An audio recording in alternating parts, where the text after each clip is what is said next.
अस्सलाम वालेकुम स्टूडेंट्स। हम अपने कल के लेक्चर से अपने काम का आगाज़ करते हैं। हमारा जो काम लास्ट डे रह गया था वहीं से हम शुरू करते हैं कि हमें करना क्या है। देखिए, कल हम पेस्ट के थर्ड लास्ट या सेकंड लास्ट फैक्टर पे बात कर रहे थे और वो जो था उसका ताल्लुक था हमारे स्ट्रेटेजिक मैनेजमेंट के मैटर्स के साथ। तो स्ट्रेटजी के हवाले से हमने जो बात की थी लास्ट डे, हम इन्वायरमेंटल यानी इकोलॉजिकल फैक्टर्स पे बात कर रहे थे। और इकोलॉजिकल फैक्टर्स के अंदर मैं अभी आपको बताता हूँ कि हम कहाँ पे उस वक्त पहुँचे थे जहाँ से लेक्चर हमने ख़त्म किया था कल। तो देखिए, हमने जो लास्ट डे बात शुरू की थी, बात यहाँ से शुरू की थी मैंने आपसे बात यहाँ से शुरू की थी कि दुनिया में आज जो है इन्वायरमेंटल इश्यूज़ को बड़ी ज़्यादा अहमियत दी जा रही है। उसकी वजह यह है कि जनरल अंडरस्टैंडिंग अबाउट इन्वायरमेंट बहुत ज़्यादा हो गई है। लोग अब इन्वायरमेंटल इश्यूज़ और पोल्यूशन वगैरह के मतलब ज़्यादा अवेयर हैं और लोग चाहते भी यही हैं कि जो ये इशू है इसको ज़्यादा एड्रेस किया जाए। देयरफॉर आज हमें ये नज़र आता है कि ज़्यादातर जो है हमारे लोग इससे जो है ओवरलुक नहीं करते। ये बात कल हमने की थी। और green house and ozone layer वगैरह पे ज़्यादा केयरफुल है। हमने ये भी बात की थी कि देखिए, मसला ये है कि इन्वायरमेंट में एक तरफ तो हम लोग इन्वायरमेंट को बिजनेसेस सफ़र कर रहे हैं, इन्वायरमेंट को डैमेज कर रहे हैं, लेकिन एक वक्त आएगा जब इन्वायरमेंट बिजनेस के लिए प्रॉब्लमेटिक हो जाएगी। तो this was a dangerous issue जो कि वक्त के साथ साथ बढ़ रहा है। ये हमने डिस्कस कर लिया था। इसके अंदर हमने कहा था कि रीब्रांडिंग से कोई इतना ख़ास फ़र्क नहीं पड़ेगा इन्वायरमेंट के सोल्यूशन में, या इन्वायरमेंट को रिड्यूस करने से रीब्रांडिंग से इतना असर नहीं पड़ेगा। हाँ, अगर आप रिसाइकलिंग शुरू कर दें कि रिसाइकिल मटेरियल से प्रोडक्ट बना दें, या आप रीडिज़ाइन इस तरह से करें प्रोडक्ट को कि उसके अंदर मटेरियल थोड़ा यूज़ हो, तो वेस्ट अल्टीमेटली क्या होगा, कम हो जाएगा। दूसरी तरफ अगर आप केयरफुल प्रोडक्शन प्लानिंग करेंगे, उससे भी इलेक्ट्रिसिटी का वेस्ट, बाकी चीज़ों का वेस्ट जो है वो कम हो जाएगा। तो इससे भी आपके पोल्यूशन में काफ़ी फ़र्क पड़ेगा। अच्छा, और उसके बाद माइक काफ़ी पास किया हुआ है। अब मैं एक मिनट देखता हूँ मेरी आवाज़ कैसी आ रही है आप लोगों को। अच्छा, तो देखिए, हमने ये कहा है कि इससे भी असर पड़ेगा और काफ़ी इफ़ेक्टिव रहेगी ये टेक्निक भी। तो उसके बाद तो ये टेक्निक सारी की सारी काम करेंगी आपके इन्वायरमेंटल पोल्यूशन के मसाइल को हल करने में। अब जहाँ तक सवाल है हमारे सस्टेनेबिलिटी का, तो सस्टेनेबिलिटी को हमने कहा था कि 2-3 दफ़ा पहले भी डिस्कस किया था कि इसका मकसद ये होता है कि आप वसाइल को इस तरह इस्तेमाल करें कि वसाइल ज़ाया ना हो, मटेरियल वेस्ट ना हो, बल्कि मटेरियल का बेस्ट यूज़ हो। और ये बिल्कुल आप ये कह सकते हैं कि इनको ज़ाया होने से बचाया जाए। तो ये हमने बात की थी इसके मतलब। अब जब हम बात करते हैं आपके इन इश्यूज़ पे जिनको आपने अभी आगे चल के एड्रेस करना है,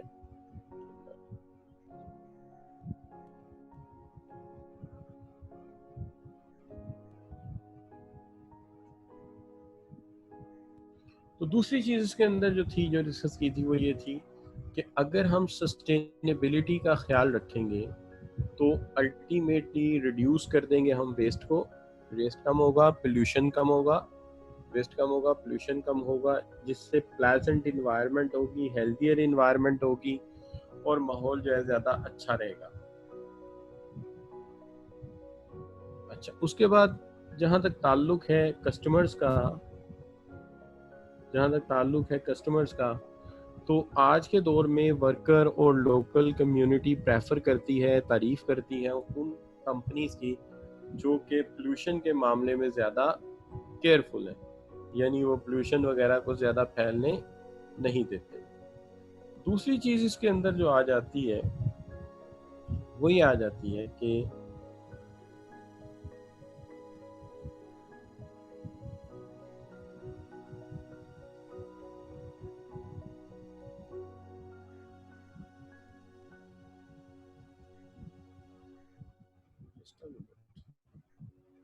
एक मिनट, मैं जरा अपना सेट कर रहा हूँ।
जी, तो मैं ये कह रहा था आपसे, जो बात मैं आपसे डिस्कस कर रहा था वो ये थी कि देखिए यहाँ पे इशू जो ज़ेरे बहस है वो ये है। ठीक, जस्ट मैं चेक कर रहा था मेरी आवाज़ कितनी आ रही, तो आवाज़ तो मेरी डिवाइस में बहुत ज़्यादा है। ठीक है, अच्छा, तो मैं ये आप लोगों से कह रहा था, बात कर रहा था, वो ये थी कि जो है वर्कर्स, लोकल कम्युनिटी प्रेफर करती है ऐसी जगह पे काम करना जो इन्वायरमेंट को ज़्यादा अच्छा और हेल्दियर लेके चलते हैं। तो इससे इमेज कंपनी का बेहतर होता है, लोकल कम्युनिटी में आपका जो है वो अप्रिसिएशन मिलता है। कस्टमर्स भी आज प्रेफर करते हैं उन फर्म्स को जो कि बिजनेस की इन्वायरमेंट फ्रेंडली तरीके से चीज़ों को प्रोड्यूस करती हैं। जैसे कि आप ये कह लीजिए कि ज़्यादा प्रोडक्टिव तरीके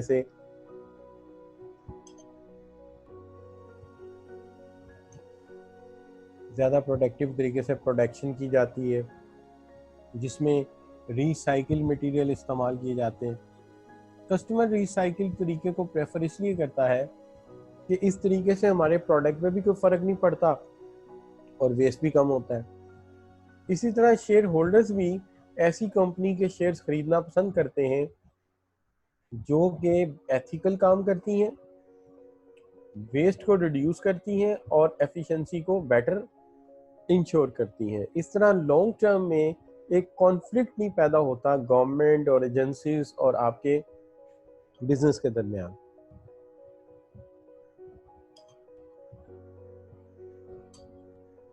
अब इसमें एक चीज आ जाती है, इसको हम कहते हैं पब्लिक। पब्लिक भी इस चीज को पसंद करती है कि आपके जो प्रोडक्ट है उसमें वेस्ट रिड्यूस होता चला जाए और रेन और सॉइल जो है वो एसिड से बच जाए, एसिड रेन से बच जाए और नुकसान से बच जाए।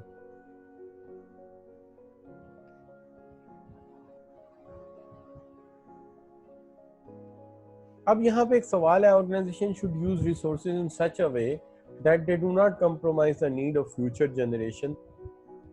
हम इसको क्या कह सकते हैं? आप में से मोस्टली बच्चे इसका आंसर जानते होंगे क्योंकि काफ़ी दफ़ा पहले डिस्कस हो चुका है। तो अर्श है, नबील है, बाकी बच्चे भी कोशिश करें, आमना है, जवाद बुखारी हैं,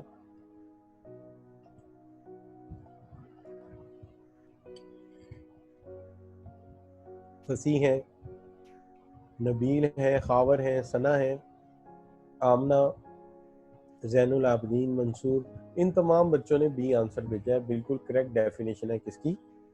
सस्टेनेबिलिटी की। अब मसला आ गया उस केस स्टडी का जिसके बारे में मैं जिक्र किया था।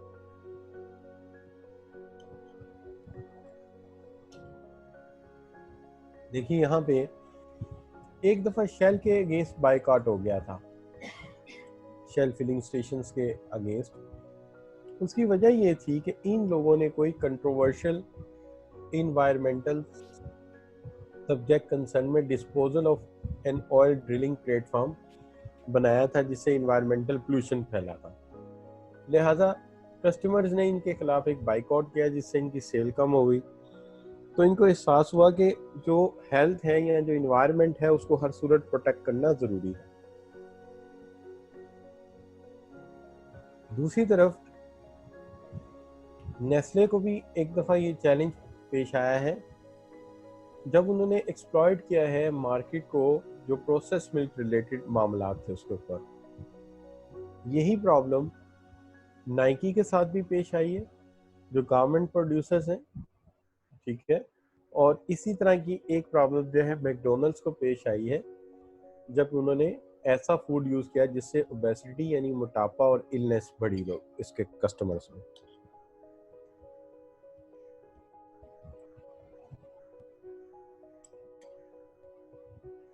नाइकी के साथ मसला ये था कि उन्होंने एक्सप्लॉइट किया था वर्कर्स को ओवरसीज। तो ये वो केस स्टडी था जो आप साथ मैंने शेयर करना था इन्वायरमेंटल इश्यूज और कंसर्न के अंदर। यहाँ पे आगे हमारे इकोलॉजिकल फैक्टर जो है वो खत्म हो जाते हैं। अब मैं ये जो वाली स्लाइड है ये मैं वाइंड अप कर रहा हूँ, इनको मैं स्टॉप कर रहा हूँ शेयरिंग से। दूसरी स्लाइड आपके लिए मैं लाता हूँ।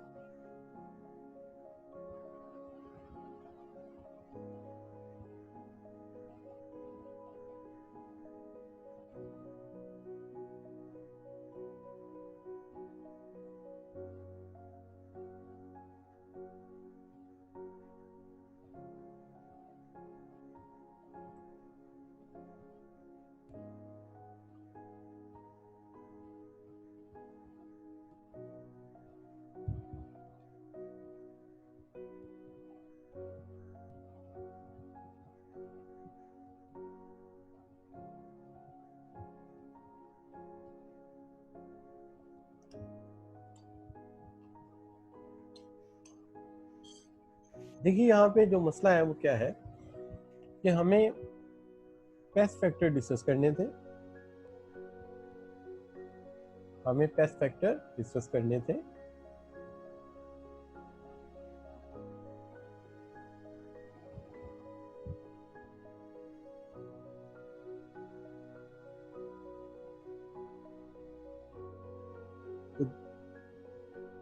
तो देखिए हमें पेस्ट फैक्टर शेयर करने थे, आपके साथ डिस्कस करने थे। पेस्ट में से आप जानते हैं पी स्टैंड करता है पॉलिटिकल के लिए, ई स्टैंड करता है इकोनॉमिक्स के लिए, एस स्टैंड करता है सोशल के लिए, टी स्टैंड करता है टेक्नोलॉजी। तो देखिए पी में मैंने पॉलिटिकल और लीगल फैक्टर कवर किए हैं। एस में मैंने demographic, social and environmental cover कर दिए, जिसको आपने इकोलॉजिकल कहा, ठीक है जी। टी में हम जो बात करेंगे वो है टेक्नोलॉजिकल फैक्टर्स। अब इसके अंदर सिर्फ टी जब मैं स्टार्ट कर लेता हूं तो मेरा पीछे एक ही फैक्टर रह जाता, वो है इकोनॉमिक फैक्टर्स। इकोनॉमिक फैक्टर्स को कैसे हमने ट्रीट करना है ये थोड़ा सा मुझे सोचना पड़ेगा, तो मैं इसके ऊपर सोच के फिर बात करूंगा कि आपको मुझे ये फास्टली कैसे रिवाइज करने हैं, इसके लिए एक छोटा सा प्लान करना पड़ेगा। अब जब आप टेक्नोलॉजिकल फैक्टर्स की बात करते हैं कि इसके अंदर हमने क्या क्या पढ़ना है, तो सबसे पहली चीज तो हमें जो पढ़नी है वो ये पढ़नी है कि इसके अंदर हमने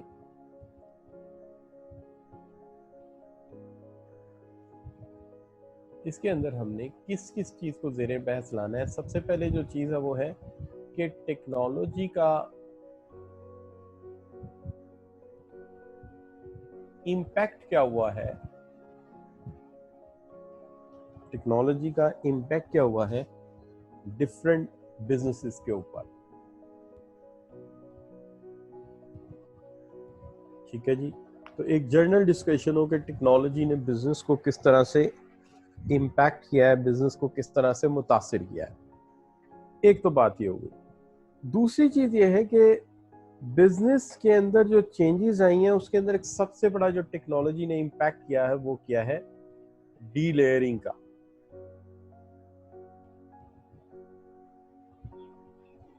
मैनेजमेंट के हवाले से डी लेयरिंग का इम्पैक्ट किया है। उसके अलावा जो चेंज आई है वो आई है जैसे कि डी लेयरिंग है, उसके अलावा ऑर्गेनाइजेशन स्ट्रक्चर चेंज हुआ है,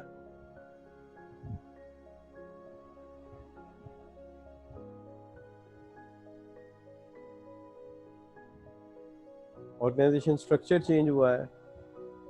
फिर एक इम्पैक्ट आया है जैसे कि टेक्नोलॉजी में मशीन ने इंसान को रिप्लेस किया है, तो वहाँ से एक प्रॉब्लम हुई है जिसको हम कहते हैं डाउन साइजिंग।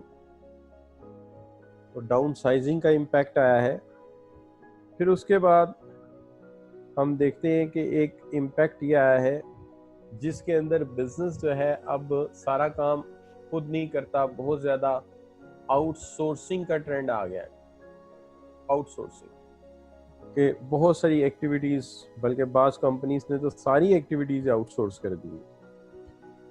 इसके बाद जो हम देखते हैं कि टेक्नोलॉजी ने जो है वो बहुत ज़्यादा सोफिस्टिकेटेड डिज़ाइनिंग शुरू कर दी है, यानी टेक्नोलॉजिकल चेंज जो है प्रोडक्ट सोफिस्टिकेशन की तरफ हमें ले गया। तो अब प्रोडक्ट जो है वो ज़्यादा सोफिस्टिकेटेड है, सोफिस्टिकेशन ज़्यादा आई है प्रोडक्ट में। और इसके अलावा जो है एक इमर्जिंग इंडस्ट्रीज़ पैदा हुई हैं। इमर्जिंग इंडस्ट्रीज़ ऐसी इंडस्ट्रीज़ जो कि पहले नहीं थी लेकिन अब पैदा हुई हैं इमर्जिंग इंडस्ट्रीज़, और इंडस्ट्रीज़ आपस में मर्ज भी हुई हैं, यानी एक बिजनेस दूसरे के साथ मर्ज हो गया जाके। ये भी एक टेक्नोलॉजिकल चेंज है। और जो बहुत ही इम्पोर्टेंट बात है इसके अंदर वो ये है कि बिजनेस मॉडल में जो तब्दीलियां आई हैं, यानी जो कारोबार हैं उनका बिजनेस मॉडल ये अक्सर बदल गया है टेक्नोलॉजी के आने से। और फिर इसके अंदर आप देखते हैं कि जो कस्टमर सपोर्ट सेंटर्स हैं वो बजाय इसके कि अपने मुल्क में रखे जाएं, वो दूसरे मुल्कों में मूव कर दिए गए हैं। ये वो चीज़ें हैं जो टेक्नोलॉजी के हेडिंग में हमने पढ़ना है, या टेक्नोलॉजिकल फैक्टर्स के एंगल से हमने पढ़ना है। क्या क्या बिजनेस पे इम्पैक्ट क्या है, general delayering, sophistication in product, design and structure, organization structure में क्या चेंज आया है, downsizing, outsourcing, emerging industries and merger of business, new business models, और उसके साथ साथ कस्टमर सपोर्ट सेंटर्स। ये सारी चीज़ें हम वन बाय वन डिस्कस करते हैं जो कि टेक्नोलॉजिकल इम्पैक्ट है हमारे बिजनेस के इन्वायरमेंट पर, और हमारे बिजनेस मैक्रो मॉडल का एक इम्पॉर्टेंट फैक्टर टेक्नोलॉजी है। सबसे पहले तो इसके अंदर ये देखते हैं कि जो इम्पैक्ट इन द सेंस यहाँ पे आया है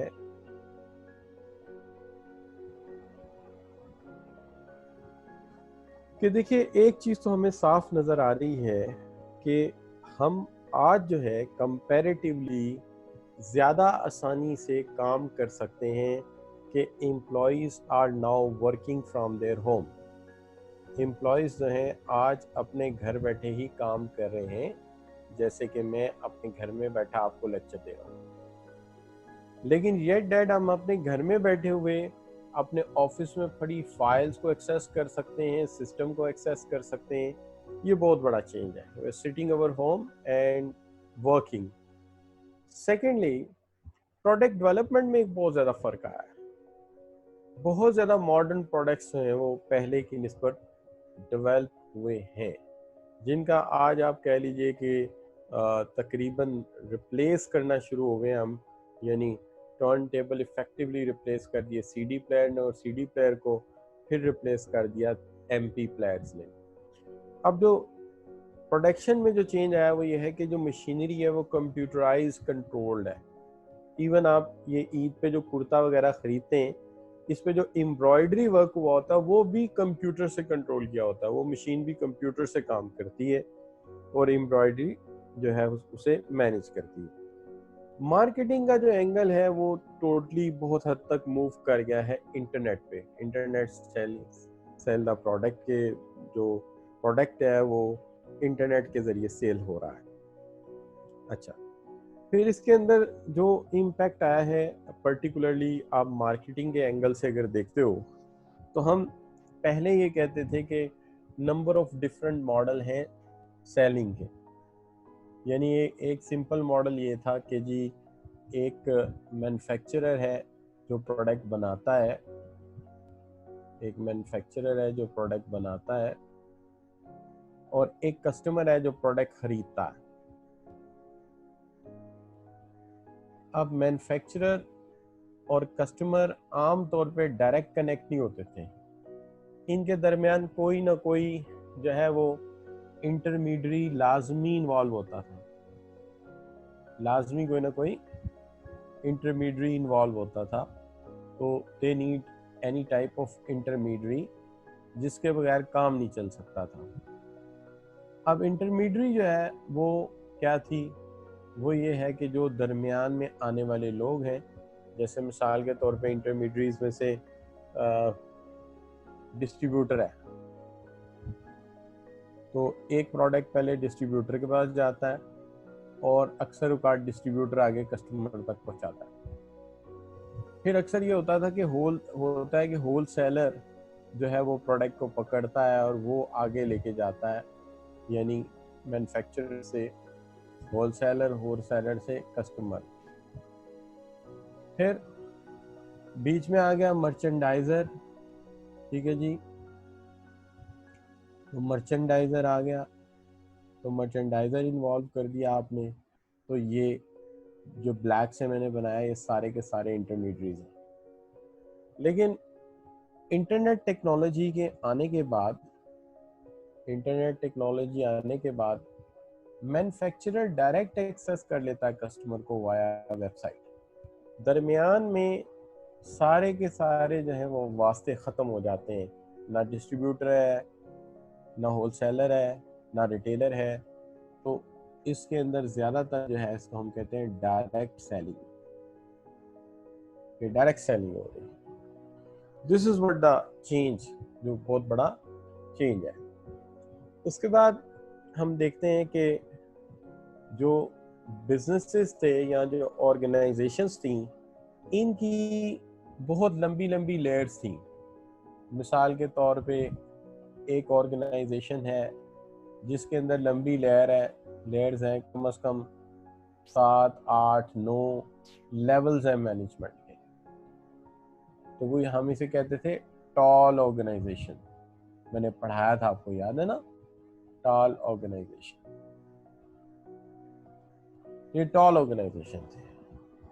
लेकिन हुआ ये कि सर्विस इंडस्ट्रीज जब आ गई, यानी सर्विसेज की सेल बढ़ गई, दूसरा टेक्नोलॉजी आ गई, तो इस तरह के इंस्ट्रूमेंट अवेलेबल हो गए कि एक सुपरवाइजर एक से ज्यादा सबऑर्डिनेट को टैकल कर सकता है, बल्कि स्क्रीन पे बैठ के कहीं ज्यादा सबऑर्डिनेट्स को गाइड कर सकता है, डील कर सकता है। नतीजा ये निकला कि वही ऑर्गेनाइजेशन स्ट्रक्चर जो है वो फ्लैट हो गया। अब उसमें जो लेयर्स हैं वो पहले की निस्बत और कम हो गई, लेयर्स में पहले की निस्बत और कम हो गई। इस तरह ऑर्गेनाइजेशन टॉल से फ्लैट में कन्वर्ट हो गई, टॉल से फ्लैट में कन्वर्ट हो गई। लेकिन इसके अंदर से पूरी लेयर ही गायब हो गई। यानी आप ये कह लीजिए कि पहले सुपरवाइजर था, फिर उसके ऊपर असिस्टेंट मैनेजर था, फिर मैनेजर था, फिर मैनेजर के ऊपर सीनियर मैनेजर था, फिर डिप्टी डायरेक्टर था, फिर उसके बाद डायरेक्टर थे। इस तरह करके एक लंबी लेयर थी। अब हुआ ये कि पूरी लेयर ही फारिग कर दी उन्होंने। तो आप कहते हैं कि यहाँ पे डी लेयरिंग का मतलब ये कि पूरी की पूरी लेयर ही बीच में से निकल गई। तो जाहिर बात है, जब आप लेयर ही बीच में से निकाल देंगे तो डी लेयर होते होते ऑर्गेनाइजेशन टॉल से जो है कन्वर्ट होके फ्लैट हो गई, टॉल से कन्वर्ट होके फ्लैट हो गई। अब जब टॉल से कन्वर्ट होके फ्लैट हो जाती है ऑर्गेनाइजेशन, तो जाहिर बात मेक अ बिग डिफरेंस, इसके अंदर डिफरेंस आ जाता है। आपको बहुत सारे स्टाफ की एडमिनिस्ट्रेटिव कॉस्ट कम हो जाती है, एफिशिएंसी इंक्रीज हो जाती है, प्रॉफिट बढ़ जाता है। ये सारे इम्पैक्ट आते हैं इसके ऊपर, क्योंकि आपने ऑर्गेनाइजेशन को टॉल से फ्लैट में कन्वर्ट कर दिया और इसकी मिनिमल लेयर्स कर दी, जितनी कम से कम हो सकती। तो ऐसी सूरत में जाहिर बात है बिजनेस पे एक बड़ा इम्पैक्ट क्रिएट होता है, जिसको हम डी लेयरिंग कहते हैं। अब नेक्स्ट आगे आ जाता है आपका मामला, वो ये है कि बहुत सारे ऐसे मामला है जिसमें एडमिनिस्ट्रेटिव रूल्स को रिप्लेस कर दिया है इफेक्टिव आईटी सिस्टम। मिसाल के तौर पे किसी ज़माने में एक डायरी क्लर्क होता था। डायरी क्लर्क का काम ये होता था कि कोई आया है उसके कार्ड को पंच कराए, उसका टाइम इन और टाइम आउट नोट करे कि वो कब आया है कब गया है, तो उसका time in time out note करे। तो इस तरह एक पूरा अटेंडेंस सिस्टम होता था कि टाइम इन क्या है टाइम आउट क्या है, ये इसका काम होता था। लेकिन आज वो डायरी क्लर्क कहाँ पे है? कोई भी नहीं है। या तो मिनिमम मिनिमम छोटी ऑर्गेनाइजेशन भी है, वहां पे जो है आपका थंब एक्सप्रेशन लग जाता है। जब आप आए तो थंब एक्सप्रेशन देके अटेंडेंस लगा दें, और जब जाने लगे तो टाइम आउट करने के लिए फिर थंब एक्सप्रेशन लगा दें। तो एक तो ये तरीकाकार है। दूसरा तरीकाकार जो है वो ये रखा गया है कि थंब एक्सप्रेशन की बजाय ये भी ना किया जाए, कैमरा लगा हुआ है और उसके अंदर ग्राफिक्स सॉफ्टवेयर अवेलेबल है। वो ग्राफिक्स सॉफ्टवेयर देख लेगा कि ये हमारा एम्प्लॉई है या कस्टमर है। अगर आप एम्प्लॉई हैं तो जाहिर है आपका वो पिक्चर वहाँ से मैच करेगा और आपके आने का टाइम गेट से नोट कर लेगा, और आप जाने लगेंगे तो फिर अपोजिट साइड का कैमरा बता देगा, टाइम आउट हो जाएगा। तो आपने कुछ भी नहीं करना, आएंगे और जाएंगे और वो नोट कर लेगा। और फिर सिस्टम ये भी देखता रहेगा कि अगर आप लेट आ रहे हैं तो सिस्टम खुद ही आपके लिए एक वार्निंग ईमेल इशू कर देगा और इसकी रिपोर्ट एचआर को दे देगा कि फलां बंदा लेट आ रहा था, हमने उसे ईमेल सेंड कर दी। हो सकता है फाइनल वार्निंग तक भी सिस्टम ही हैंडल करता रहे और रिपोर्ट करता रहे मैनेजमेंट को कि ये बंदा लेट हो रहा है, लेकिन फाइनल सिर्फ जो है वो शायद ऑर्डर के लिए मैसेज भेज दे क्या ये बंदा टर्मिनेट करना है कि रखना है। तो एक चीज है। उसके बाद आप देखते हैं कि प्रोडक्शन रूल्स बहुत ज्यादा चेंज हुए हैं। प्रोडक्शन में बहुत ज्यादा ऑटोमेशन आई है और रोबोट्स जो है वो इस्तेमाल होने शुरू हो गए हैं प्रोडक्शन में, यानी रोबोटिक्स इन्वॉल्व होगी बकायदा प्रोडक्शन। इसके अंदर जो मेरी लास्ट इंफॉर्मेशन है जो कि बहुत ज़्यादा अपडेटेड नहीं है, उसके अंदर ये है कि जो अमेरिका है, तो अमेरिका में इस वक्त 1000 वर्कर्स पे 52 रोबोट्स हैं। अब चाइना इस मामले में चंद साल पहले पीछे था, तो उन्होंने तय किया था कि नहीं ये चीज़ जो है चूँकि उन्हें ज़्यादा टेक्नो स्ट्रक्चर में पॉपुलर बनाती है, उन्होंने कहा नहीं हम इससे आगे जाएंगे। तो इस वक्त सूरत हाल ये है कि चाइना में जो है वो 1000 वर्कर्स पे 72 रोबोट्स काम कर रहे हैं। तो रोबोट्स का काम करना जो होता है वो आप जानते हैं कि इंसान जब गाड़ी पेंट करता है तो भूल जाता है कि पहले पेंट मैं किस जगह कर गया था, लेकिन रोबोट को नहीं भूलता। वो एक जगह जहाँ पेंट कर जाता है उसे याद रहता है, वो ज्यादा स्मूथ पेंट करता है। आज जितनी गाड़ियां मैन्युफैक्चर होती हैं सबका पेंट रोबोट्स के जरिए किया जाता है, क्योंकि रोबोट सस्ते भी हैं और काम करने में ज़्यादा एफिशिएंट भी हैं, और उनके काम में इस तरह की जो ह्यूमन एरर है उसके चांसेस कम हो जाते हैं। अब इससे हमारा जो मैनेजमेंट का बोर्ड स्ट्रक्चर है वो चेंज हो गया है। किसी ज़माने में एक फाइनेंस डायरेक्टर होते थे और इंफॉर्मेशन उनके अंडर होती थी, क्योंकि समझा ये जाता था कि फाइनेंस वालों को इंफॉर्मेशन कंट्रोल ज़्यादा करनी है। तो जो MIS मैनेजर होता था वो डायरेक्टर फाइनेंस के अंडर होता था। लेकिन आज ऐसा नहीं है। आज जो है वो इंफॉर्मेशन सिस्टम से रिलेटेड एक डायरेक्टर बैठा होता है आपकी बोर्ड में, जिसको हम कहते हैं डायरेक्टर इन इंफॉर्मेशन सिस्टम्स, लाजमी शामिल करते हैं। और अक्सर औकात ये होता है कि हाई टेक के लिए एक डायरेक्टर जो है वो और कोई IT एक्सपर्ट भी एक आधा नॉन एग्जीक्यूटिव भी रख लेते हैं। लेकिन आने वाले दौर में नज़र आ रहा है कि एक डायरेक्टर और ऐड करना पड़ेगा जो इंजीनियरिंग का हो, और डायरेक्टर रोबोटिक्स होगा। क्योंकि रोबोटिक्स का डायरेक्टर इसलिए होना ज़रूरी है कि 100 में से 72 मजदूर उसके हैं, तो रोबोटिक्स एक्सपर्ट बोर्ड में बैठना ज़रूरी है कि कहाँ कहाँ पे इनकी ज़रूरत है। इस तरह जैसे जैसे आगे चल रहे हैं तो हमारी मैनेजमेंट में IT, रोबोटिक्स और इस तरह के लोग जो है वो ऐड होते चले जाएंगे, चूँकि उनसे इनपुट रिक्वायर्ड होगी हर स्ट्रेटेजिक डिसीजन के अंदर।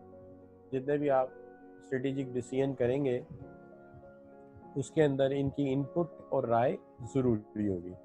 इससे आने वाले दौर में इनकी पोजीशन और ज़्यादा आ जाएगी इसके अंदर।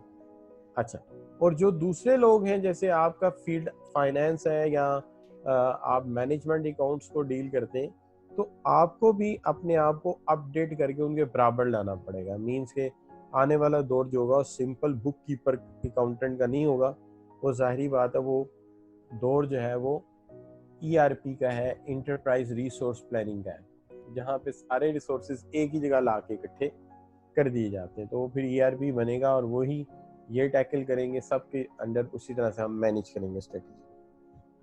अब इसके अंदर एक चीज़ ये भी है कि अगर आप देखिए तो हमारा जो इंटरनल और एक्सटर्नल कम्युनिकेशन है उसके अंदर बहुत ज़्यादा रोल जो है वो आ गया है, जिसको हम कहते हैं ICT, information communication technology. Information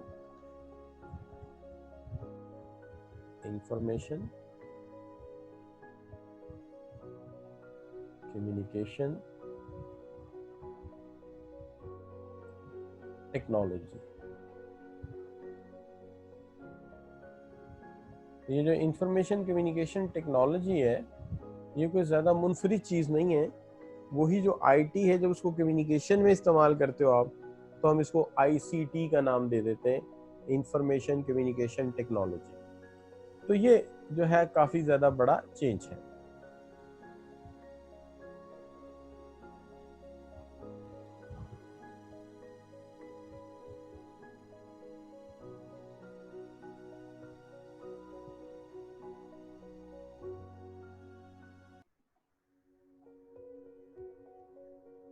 आगे चलते हैं तो इम्पैक्ट ऑन ऑर्गेनाइजेशन स्ट्रक्चर देखते हैं कि इसका इम्पैक्ट जो ऑर्गेनाइजेशन स्ट्रक्चर पे क्या है।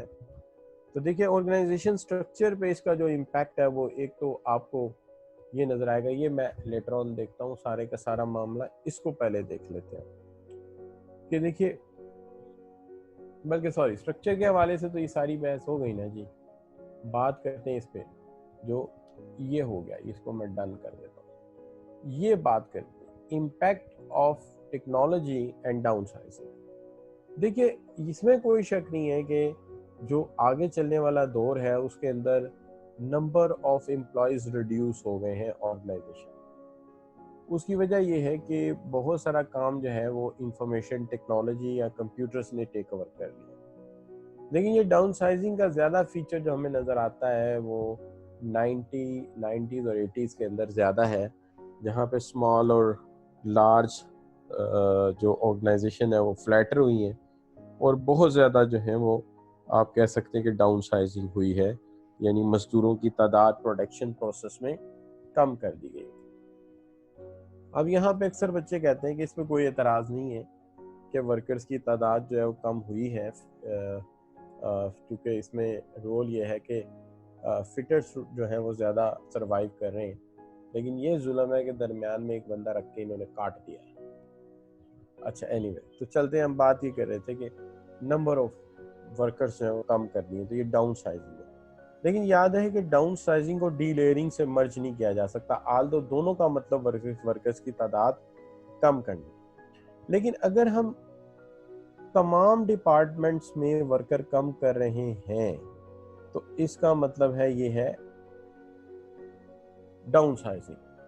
लेकिन अगर कोई खास लेयर के सारे वर्कर ही निकाल दिए जाएं तो ये डी लेयरिंग है, क्योंकि एक लेयर ही पूरी फारिग कर दिया आपने, तो ये डी लेयरिंग। अब यहाँ पे जो है वो हम ये कहते हैं कि down sizing is a process of, down sizing किस चीज का प्रोसेस है?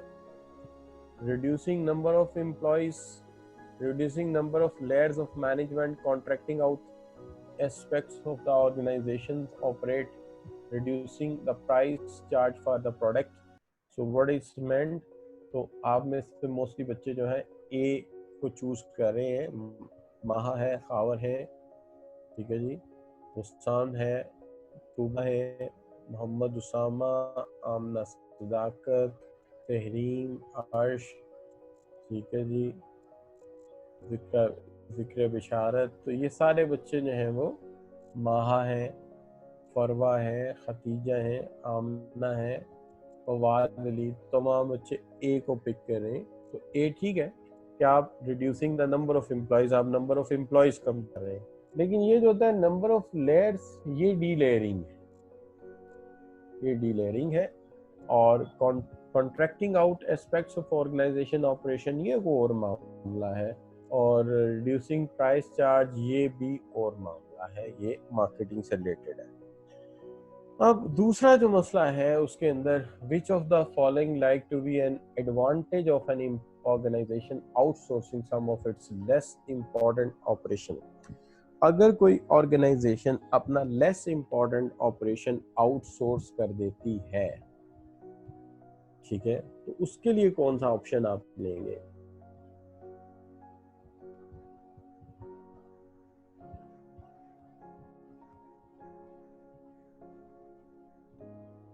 तो कुछ बच्चे आंसर दे रहे हैं मुझे, जिसमें फरवा है सी पिक किया है, वलीद बेग ने सी किया है, मंसूर अंसारी ने, आमना जफर ने सी पिक किया है, उसके बाद खतीजा है, सना जावेद है, इन बच्चों ने, तहरीम है, सी पिक किया है। देखते हैं सी क्यों पिक किया है। कहते हैं increase the level of skills. जब आप आउटसोर्स करें तो स्किल्स इंक्रीज कैसे होंगी? स्किल्स तो डिक्रीज हो जाएंगी आपकी उस पर्टिकुलर फील्ड में, लिहाजा ये गलत है। जो चीज़ हम आउटसोर्स कर देंगे, दूसरों को कहेंगे करने के लिए, उसमें हमारी स्किल्स तो नहीं बढ़ेंगी, दूसरों की स्किल्स बढ़ेंगी। दूसरी बात है increase workload for director. Workload बढ़ेगा नहीं, बल्कि वर्कलोड तो कम हो जाएगा, चूंकि काम ही दूसरों को दे दिया आपने।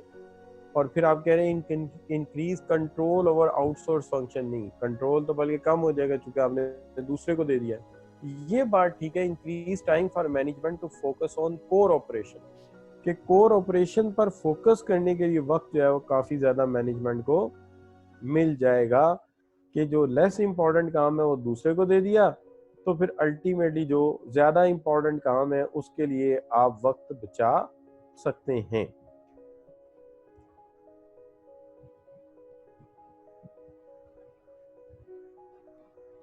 The stationery and printing company S company has recently upgraded its computers and printers so that more production has become automated. ज़्यादा प्रोडक्शन उन्होंने ऑटोमेटेड कर दी है। Many middle manager will now be made redundant. This is known as, बहुत सारे middle manager redundant हो गए हैं। अब ये क्या सिचुएशन है, इसको हम क्या कहेंगे? तो देखते हैं स्टूडेंट क्या जवाब देते हैं हमें। तो जवाब जो आमना सदाकत का है, उसामा का है, फरवा का है, खतीजा का, तमाम बच्चे बी ऑप्शन पिक करते जा रहे हैं। पावर, मंसूर अंसारी, उसामा, फरवा अकरम, माहा, कौनैन, निदा, सना, जैनुल आबदीन, आमना जफ़र, फवाद अली, तहरीम, तूबा मजीद और फवाद अली, सॉरी। तो ये तमाम बच्चे जो हैं ये इसको कह रहे हैं कि ये डी लेयरिंग है। असल में कहानी है कि आपका ये मैनेजरियल स्ट्रक्चर है। इस मैनेजरियल स्ट्रक्चर में आपने पर्टिकुलरली एक मिडल लेवल के मैनेजर जो हैं, मिडल मैनेजर्स, उनको आपने निकाल दिया और बहुत सारों को निकाल दिया। इसका मतलब है आपने ये लेयर ही खत्म कर दी है, इसलिए ये डी लेयर है। अगर हम कहते मिडल मैनेजर की बजाय कहते मैनी वर्कर्स, अगर मैनी वर्कर्स कहते तो फिर ये डाउन साइजिंग होती, लेकिन हमने ये नहीं कहा। हमने कहा मिडल मैनेजर्स, तो मिडल लेवल कट ऑफ कर दिया। तो मिडल लेवल कट ऑफ आपने किया है, तो उससे आपकी ऑर्गेनाइजेशन अगर लॉजिकली देखा जाए तो अब ज्यादा फ्लैट हो जाएगी, यानी उसमें से मिडल मैनेजर निकल जाएंगे, ये फ्लैट हो जाएगी, इसलिए डी लेयरिंग है। आउटसोर्सिंग तो इसका ताल्लुक ही कोई नहीं है, हमने कहीं कहा ही नहीं कि हम काम किसी और को दे रहे हैं, और डिग्रेडिंग का भी ऐसा कोई इशू हमने छेड़ा ही नहीं। अब आगे आ जाता है आपका, 3 of the following strategies are closely related, which is the exception. इसमें से 3 ऐसे हैं जिनका ताल्लुक एक दूसरे के साथ बड़ा गहरा है, लेकिन एक मुख्तलिफ है। तो सोचना पड़ेगा कि मुख्तलिफ कौन से वाला है।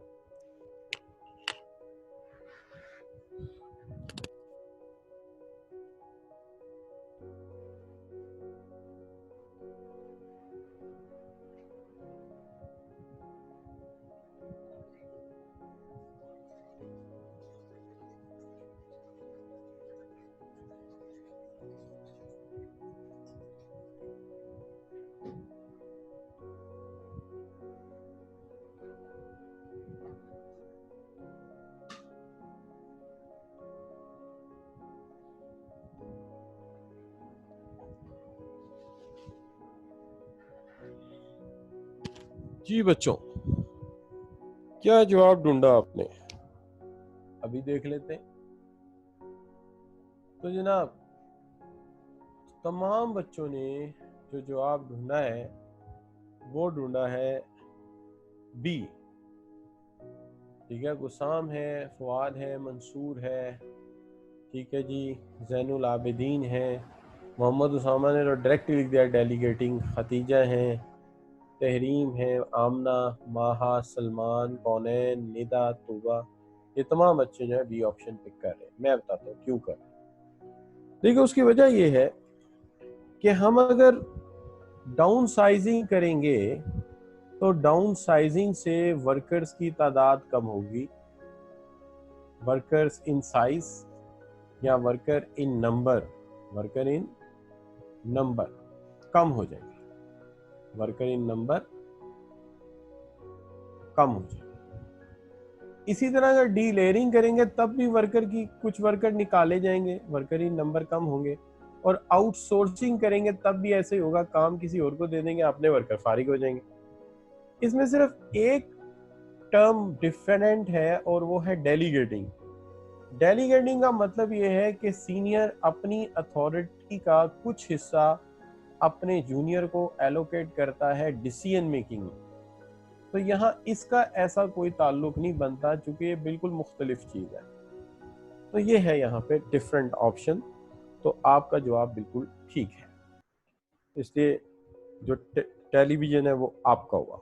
अच्छा बच्चों, अब बात आ गया impact of technology and outsourcing.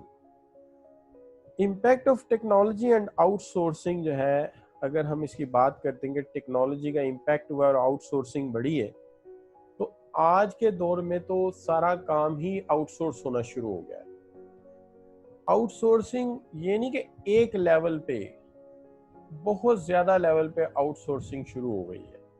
Outsource means of contracting out aspects of work of organisation के काम के बहुत सारे एस्पेक्ट दूसरों के जिम्मे लगा दिए जाते हैं। अब इसके अंदर जो मैं आपको सबसे जो अहम 2-3 केसेस हैं मैं आपके साथ शेयर कर लेता हूँ। एक मैंने केस जो है वो देखा पर्टिकुलरली डेल का, डेल कंप्यूटर्स। ये मैं बात आज की नहीं कर रहा, ये मैं उस वक्त की बात कर रहा हूँ जब डेल कंप्यूटर अमेरिका में बनाया जाता था, अमेरिका में बनता था। आज तो मैन्युफैक्चरिंग इसकी भी चाइना मूव कर दी है, लेकिन अमेरिका में बनता था और जापानीज कंप्यूटर्स का मुकाबला करता था, जैसे कि HP, हेल्वर्ट पैकर्ड।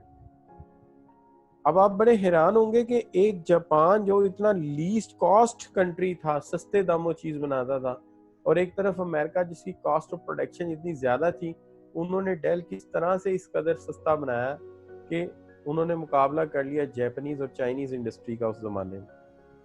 उसकी वजह यह थी कि उन्होंने एक कॉन्ट्रैक्ट किया सप्लायर से। उन्होंने कहा जी आज के बाद वेयर हाउस हम नहीं बनाएंगे, नो वेयर हाउस, हमारे पास कोई स्टॉक रूम नहीं होगा, क्योंकि हम स्टॉक रखेंगे तो स्टॉक के लिए कमरे बनाने पड़ेंगे, गुडून बनाने पड़ेंगे, लिहाजा कोई स्टॉक नहीं रखेंगे, जीरो स्टॉक, स्टॉक कोई नहीं होगा हमारा। ना वहाँ इलेक्ट्रिसिटी का खर्चा, ना वहाँ कंप्यूटर्स का खर्चा, ना वहाँ स्टोर कीपर्स का खर्चा, किसी किस्म की ऐसा कोई एक्सपेंडिचर ही नहीं है, स्टोर कीपिंग है ही नहीं सिरे से।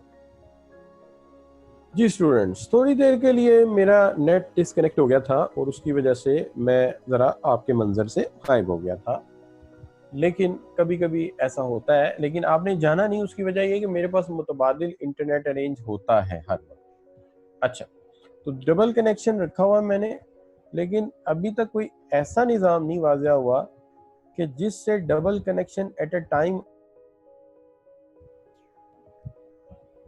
एक कंपनी है जिसको हम कहते हैं बारबी डॉल।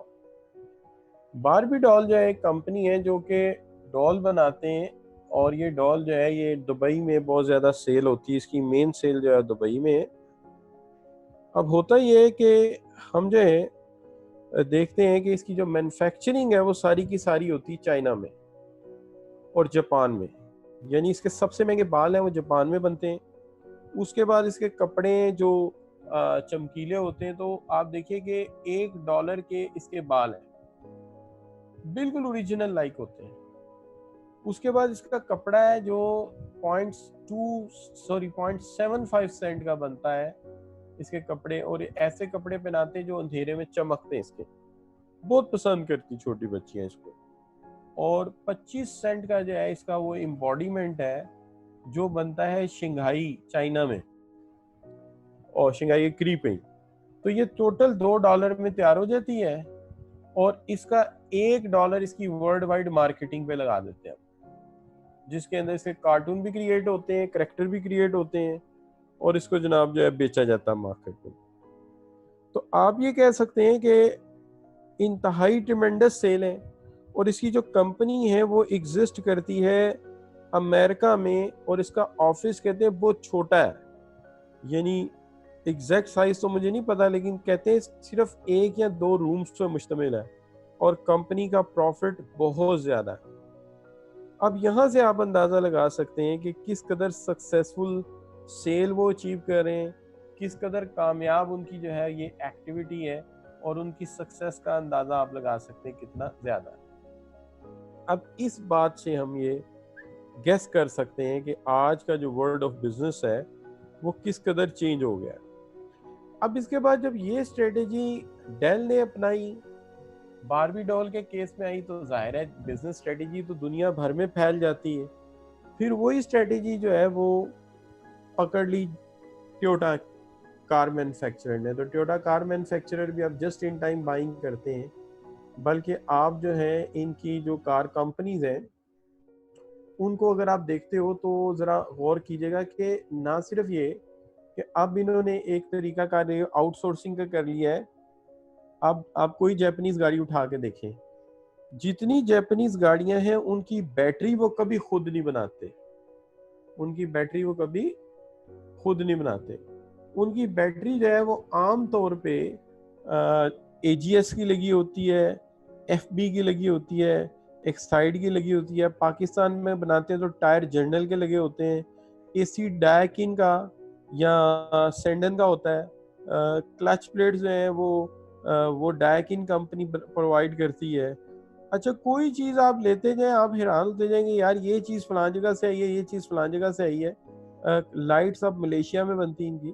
तो कहने का मतलब इज ह्यूज वर्क जो दुनिया सारी में फैला हुआ है। तो सारा काम कोई भी अब खुद इन हाउस नहीं करता, बल्कि सारे के सारे काम जो है वो डिफरेंट सोर्सेज से कराए जाते हैं, एक जगह से नहीं कराए जाते, मल्टीपल डिफरेंट डायरेक्शन से कराए जाते हैं।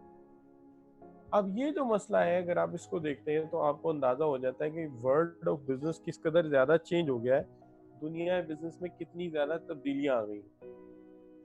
तो अब वो जो हमारा रवायती कारोबारी निज़ाम था वो उस तरह प्रिवेल नहीं करता जिस तरह से कि पहले किसी ज़माने में हम देखते थे कि जी एक आपने तय कर लिया कि जनाब हमने ये प्रोडक्शन करनी है, तो प्रोडक्शन शुरू हो गई, या जो भी मामलात है वो हर चीज़ खुद बनानी है, उसके मड गार्ड से लेके उसके जनाब जो है वो एक स्क्रू तक आपने खुद ही बनाना है।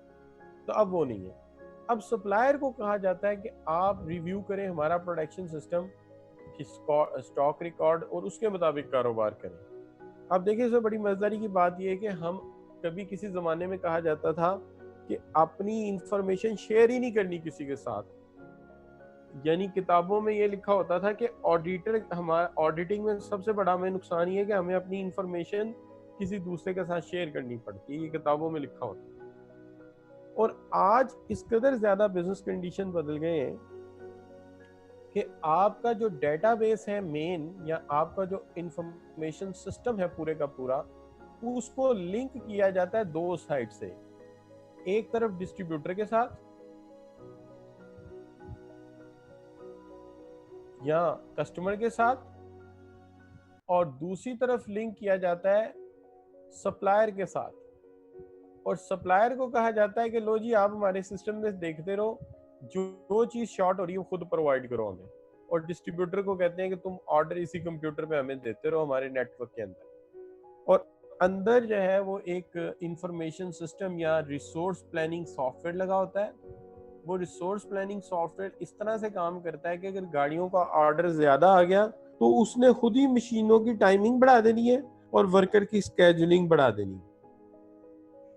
दूसरी तरफ सप्लायर को खुद ही ऑर्डर भेज देना है कि ये इतनी जो है ना आप क्लच प्लेट्स और इतने जो है ना कंपोनेंट ज्यादा भेज दो। यानी अगर आप अब यूं समझिए कि अगर आप फजलदीन एंड सन्स पे दवाई लेने जाते हैं, तो जब आप दवाई लेते हैं तो वो एक इनवॉइस बनाते हैं।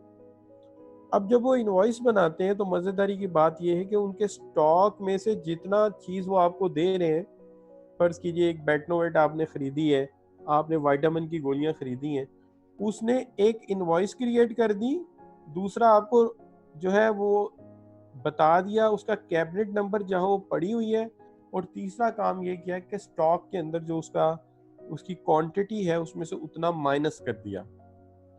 अब जो स्टॉक के अंदर से क्वांटिटी को माइनस कर दिया, तो जब वो क्रिटिकल हो जाएगी यानी बहुत थोड़ी रह जाएगी, तो इंफॉर्मेशन सिस्टम खुद ही सप्लायर को ऑर्डर कर देगा।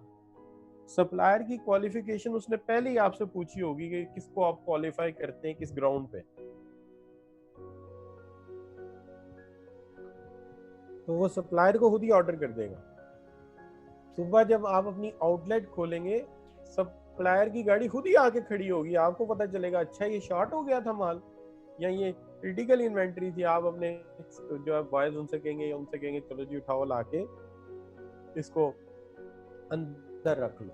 तो ये हालात है कि आप अंदाजा कीजिए इस कदर ऑटोमेशन है कि अगर कस्टमर ने ऑर्डर किया तो प्लांट खुद ब खुद उसके स्केजुलिंग खुद ब खुद हो गई कि ये ज्यादा चलेगा कि इसका ऑर्डर पूरा हो जाए, और दूसरी तरफ जो सप्लायर है उसको खुद ही ऑर्डर चला गया कि आपने ये करना है। और तीसरी तरफ अगर आप गौर फरमाएंगे तो ये है कि जो बोर्ड ऑफ डायरेक्टर ऊपर बैठे हैं वो एक की प्रेस करें, उस दिन के हिसाब से लेके जब तक वो चाहें वो डेट दें, उनको पूरी की पूरी फाइनेंशियल स्टेटमेंट मिल जाएगी। क्या खरीदा, क्या बेचा और किस दिन क्या मुनाफा कमाया, वो डेली के छोड़े पर आर के हिसाब से प्रॉफिट भी निकाल सकते हैं कि हमारी इस आउटलेट ने पर आर प्रॉफिट हमें क्या दिया है। इस कदर ज्यादा ये ऑटोमेटेड सिस्टम है। ठीक है जी, तो इसको हम कहते हैं ये। किसी जमाने में मैं सुनता था कि हमारे कोई बुजुर्ग हुआ करते थे, वो कहते थे कि कुछ ऐसी कौमें होती थी जो ग्रोसरी स्टोर चलाती थी या मर्चेंडाइजिंग स्टोर चलाती थी, और अगर रात को कुछ पैसों का हिसाब गड़बड़ हो जाता था तो चंद पैसों के लिए वो बहुत ज्यादा महंगा तेल जला लेते थे, लेकिन कहते थे हिसाब पूरा करके जाना है, ये गड़बड़ काम है। तो बिल्कुल आज उसकी जरूरत नहीं है कि हम बहुत ज्यादा कॉस्ट बेयर करें। हम जिस वक्त चाहें हम इस निज़ाम में से अपना जो रिक्वायर्ड हमारा जो है वो हम फाइंड आउट कर सकते हैं कि क्या चीज़ हमें जो है वो रिक्वायर्ड है। ठीक है जी, तो यहाँ पे जवाद बुखारी जो इज रेजिंग हैंड, प्लीज़ आप मुझे कमेंट्स बॉक्स में लिख दीजिए जो बात है, मैं यहाँ पे आपको जो है ना वो अलाउ टू टॉक नहीं कर सकता। ठीक है, तो you can write in the comments box, तो आप वहां पे लिख सकते हैं मुझे। ठीक है,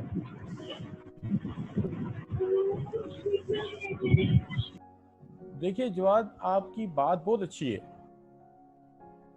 आपने सवाल बहुत अच्छा पूछा है, मैं सवाल सबको बताना चाहूंगा आपका। देखिए जो जवाद का सवाल है वो ये है, मैं पढ़ के सुनाता हूँ आपको।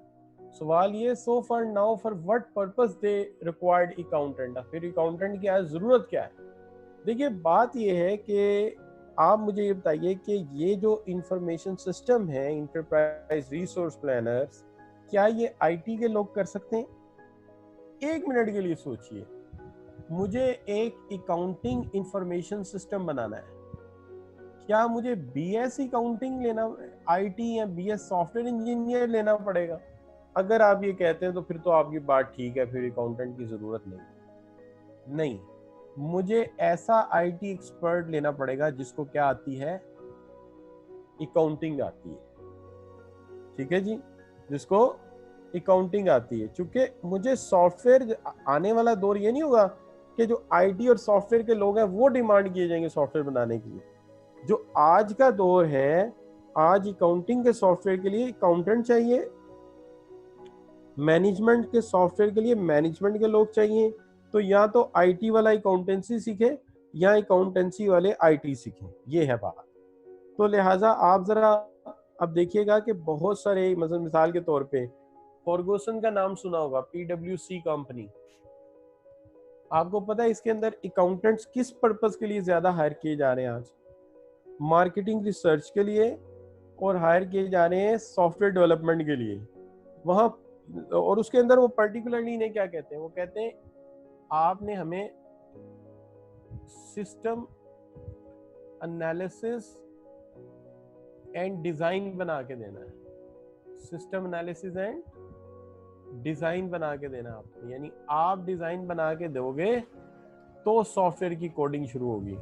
तो आज अकाउंटेंट की जो जरूरत है वो इसलिए है कि सिस्टम को एनालिसिस करके देना कि परचेज का सिस्टम क्या है, सेल्स का सिस्टम क्या है, जो है वो ट्रांजैक्शन रिकॉर्डिंग का सिस्टम क्या है।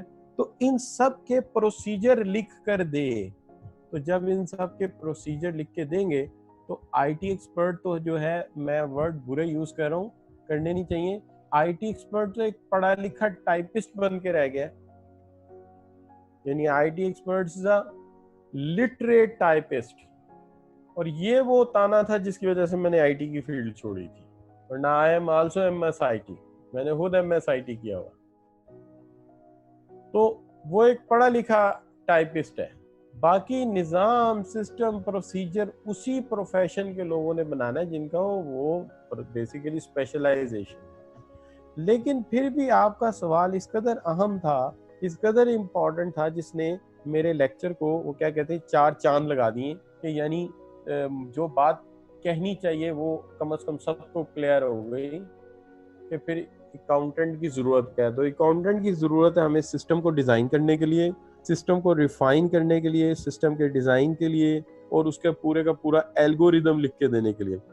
तो जब वो हमें एल्गोरिदम लिख देगा, प्रोसीजर बनाएगा, सिस्टम बनाएगा, फिर हम उस कोडर से कहेंगे जाओ जी इसकी प्रोग्रामिंग कर दो, और फिर पता चलेगा इसका फ्रंट एंड क्या बनेगा, फिर बैक एंड लॉजिक वो बनाएगा। लेकिन बैक एंड लॉजिक में भी वो बार बार आपके पास आएगा कि अच्छा फाइनेंस का रूल क्या है, अकाउंटिंग का प्रिंसिपल क्या है, किस किस ट्रांजैक्शन को कैसे रिकॉर्ड किया जाता है, उसके प्रिंसिपल्स क्या है, ये होता है। सिर्फ इसमें एक चीज होती है जो मैंने नोट की है, वो ये है कि हम रिवायती ट्रांजैक्शन में ना, सॉरी फाइनेंशियल स्टेटमेंट में हम बहुत सारे ट्रायल बैलेंसेस निकालते हैं, और पहले जर्नल बनता है, जर्नल लेजर से फिर हम स्टेटमेंट की तरफ जाते हैं।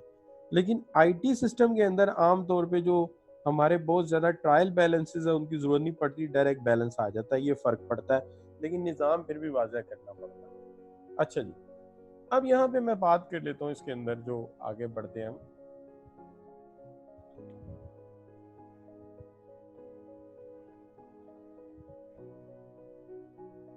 हाँ, ये आप कह सकते हैं कि ये बड़ी अच्छी बात आपने की कि एक दफ़ा अगर निज़ाम बन गया तो फिर अकाउंटेंट का क्या रोल होगा।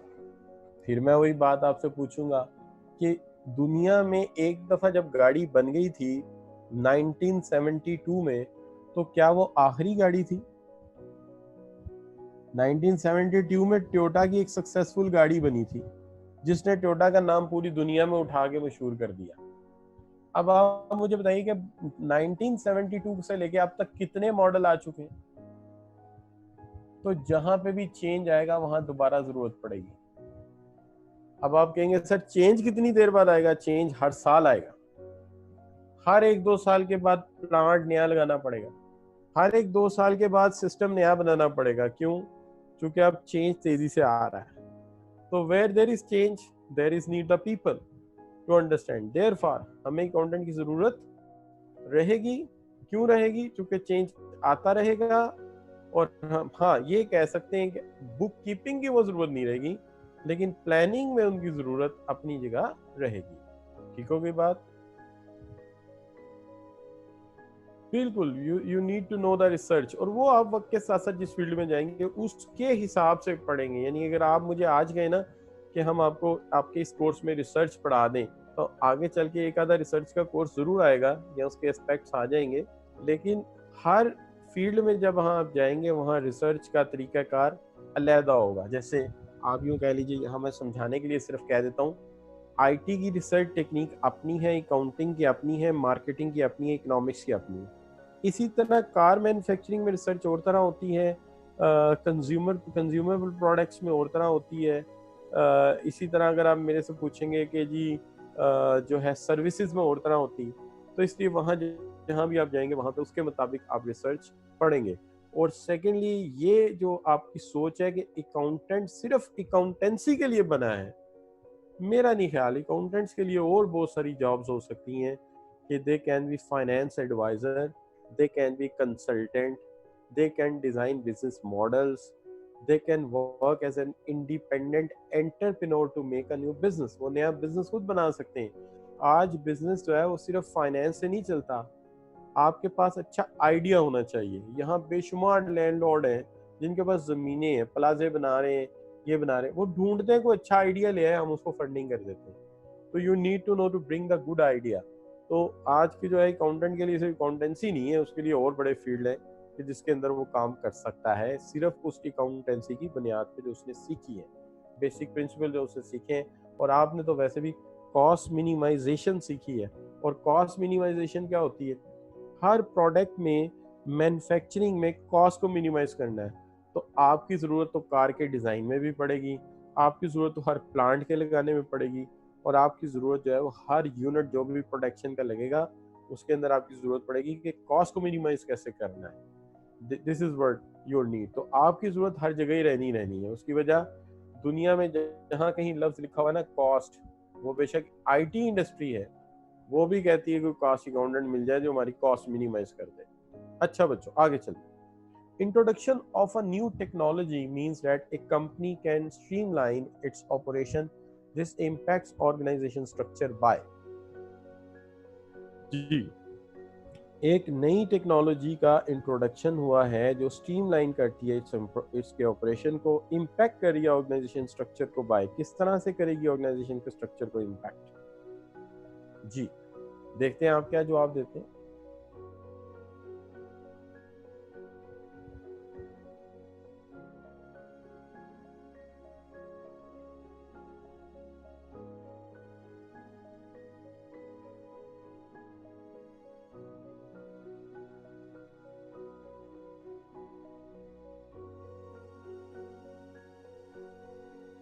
अच्छा जी, आमना सदाकत जो है सी आंसर दे रही हैं, फरवा सी दे रही है, उसामा सी, सलमान सी, जवाद भी सी दे रहे हैं, और सना जावेद ने भी सी लिखा है, और तमाम बच्चों ने।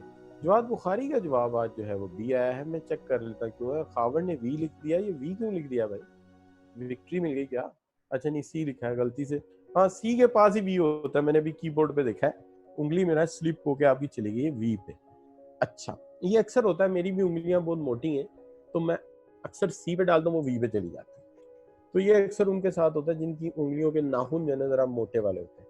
तो खावन है, उसके बाद आ जाते हैं आपका, सब बच्चों ने सी चूज किया। अच्छा, सी क्यों चूज किया जरा देखते हैं। यहाँ पे हम बात करते हैं, देखिए सी जो है इसलिए चूज किया है कि आप ये कहते हैं कि टेक्नोलॉजी ने जो इम्पैक्ट किया है, टेक्नोलॉजी ने डी लेयरिंग की है। तो इसने इनकरेज किया है मैनेजर को to spend more controlling on staff. तो हमें यहाँ पे क्या जरूरत है जी? पैसे लगाने की, spend more money to control the staff. हमें तो आईटी ने बल्कि बहुत इकोनॉमिकल तरीके से कंट्रोल हमारे हाथ में दे दी है, लिहाजा ये गलत है। Allowing company to reorganise itself into a taller structure. Taller structure नहीं, हम तो कब से खप रहे हैं कि स्ट्रक्चर फ्लैट हो गया है, ये टॉलर की बात कर रहा है, गलत बात कर रहा है। D, provide an opportunity for company to trading on the internet as well as on the high street। ये देखिए कैसी दो ऑपोजिट बातें। जब हम इंटरनेट पे चलेंगे तो हम डायरेक्ट सेलिंग पे चलेंगे, जब हम डायरेक्ट सेलिंग पे चले गए तो फिर हाई स्ट्रीट का तो सवाल ही पैदा नहीं होता, है कि नहीं? तो फिर हाई स्ट्रीट का चक्कर ही नहीं बनता। सही जवाब सी है कि इससे डीलेयरिंग हुई है by widening the manager span of control. तो this is what the main difference. अच्छा, दूसरी चीज, information technology has encourage which of the three following. इसमें से इंफॉर्मेशन टेक्नोलॉजी ने कौन सी तीन चीजों को इनकरेज किया है? तो सबसे पहले हम देखते हैं क्या क्या किया जी इन्होंने, देखते हैं क्या उनसे तीन चीजें सही हैं। बल्कि मेरे ख्याल में मैं आपसे ये कहूंगा कि अगर तीन चीजें सही हैं तो आप ये करें कि इसमें से जो रॉन्ग ऑप्शन है सिर्फ वो बता दें। ठीक है जी, तो आप क्या बता दें मुझे कि रॉन्ग ऑप्शन कौन सा है। चलें ये काम करते हैं फिर। तो बच्चों ने जो रॉन्ग ऑप्शन बताया वो सी है, खावर है। उसके बाद ये है अच्छा खावर मैंने वैसे कह दिया था, तूने दिल पे ले ली बात यार। अच्छा, आमना है, उसामा है, सब ने ऑप्शन जो लिया है वो सी लिया है। अब सी ऑप्शन क्यों लिया है मुझे जो लग रहा है, देखिए एक तो बात बड़ी जेन्युइन है, वो ये कि यहाँ पे जो हम बात कर रहे हैं, बात ये कर रहे हैं इंफॉर्मेशन टेक्नोलॉजी ने फ्लैटनिंग किया हमारी ऑर्गेनाइजेशन हायरार्की को, मान लिया। दूसरा काम जो है वाइडनिंग किया स्पैन ऑफ कंट्रोल। दोनों एक ही बात है कि स्पैन ऑफ कंट्रोल या फ्लैट ऑर्गेनाइजेशन दोनों का एक ही मतलब है। देखिए ये बात तय हुई थी पहले जब मैंने आपको span of control and tall organisation structure पढ़ाया था। जरा याद कीजिए, मैंने आपको ये पढ़ाया था कि टॉल ऑर्गेनाइजेशन में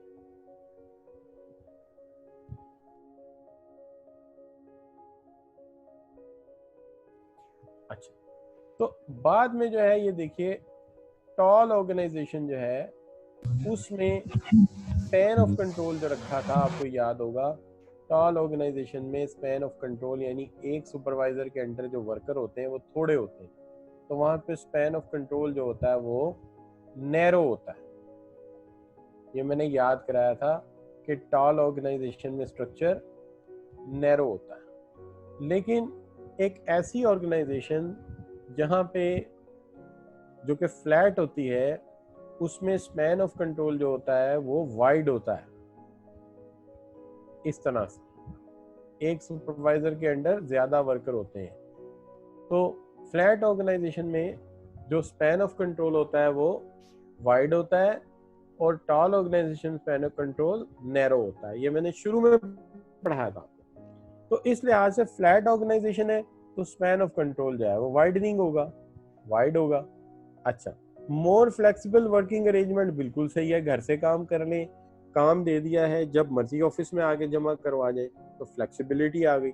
सिर्फ एक ही बात है, smaller volume of routine processing. ये तो इल्ज़ाम है आईटी पे, जब से आईटी आई है काम तो ज़्यादा हुआ है, तो वर्क आप ज़्यादा काम करते हैं पहले की निस्बत, ये कह रहा है कम काम करते हैं, तो ये तो बात ही गलत कर रहा है। ठीक है जी, तो इसलिए ए बी डी जो है वो आपका करेक्ट आंसर मान लेना चाहिए। अब यहाँ पे एक चीज और जो नजर आती है वो क्या है कि टेक्नोलॉजिकल चेंजेस आए हैं। टेक्नोलॉजिकल चेंजेस आए हैं तो ज्यादा सोफिस्टिकेटेड प्रोडक्ट जो है वो डिजाइन होने शुरू हो गए। प्रोडक्ट डिजाइनिंग में सोफिस्टिकेशन जो है वो ज्यादा ऐड हो गई है। यानी पहले किसी जमाने में मुझे याद पड़ता है कि उसको कहते थे कि एक कार बनानी है तो कार का आपको पहले एक रफ डिजाइन बनाना पड़ता था जिसे हम प्रोटोटाइप कहते थे।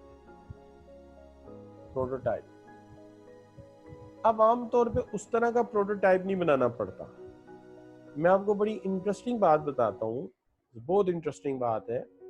वो ये है कि देखिए जो आज का टाइम है उसमें बड़ी डिफरेंट चीज जो मेरे देखने में आती है वो ये है कि एक फाइटर जहाज है आप डिजाइन करते हो, ठीक है जी, एक सॉफ्टवेयर में फाइटर जहाज आपने डिजाइन किया और दूसरे ये डिजाइन कर लिया, एक सॉफ्टवेयर की मदद से डिजाइन कर लिया और डिजाइन उठा के दूसरे सॉफ्टवेयर में मर्ज कर दिया। तो एक ने डिजाइन किया है और दूसरे ने उसका टेस्ट ले लिया और टेस्ट लेके उस डिजाइन को आपके को तेज हवा में चलाया है और चला के आपको बता दिया कि आपके जहाज के जो विंग है ना वो छोटे हैं। और दूसरी बात ये कि आपके जहाज का विंग का जो एंगल है वो टेढ़ा है, तो अगर आपने इसको इतनी हवा में चलाया तो ये इसके विंग टूट जाएंगे। यानी एक तरफ डिजाइन कर लिया और दूसरे सॉफ्टवेयर में जाके टेस्ट कर लिया। अभी जहाज पे आपका स्टील का एक कतरा नहीं लगा, लोहे का एक आना नहीं लगा, स्क्रू ड्राइवर एक नहीं लगा, जहाज का डिजाइन भी हो गया और उसका टेस्ट भी हो गया। ठीक है जी, तो आप अंदाजा कीजिए पुराने जमाने में चीज बनानी कितनी मुश्किल होगी। प्रोटोटाइप जब हम जहाज बनाते होंगे तो कितना रिस्क होता होगा पायलट को जो पहली दफा उसे टेक ऑफ करता होगा।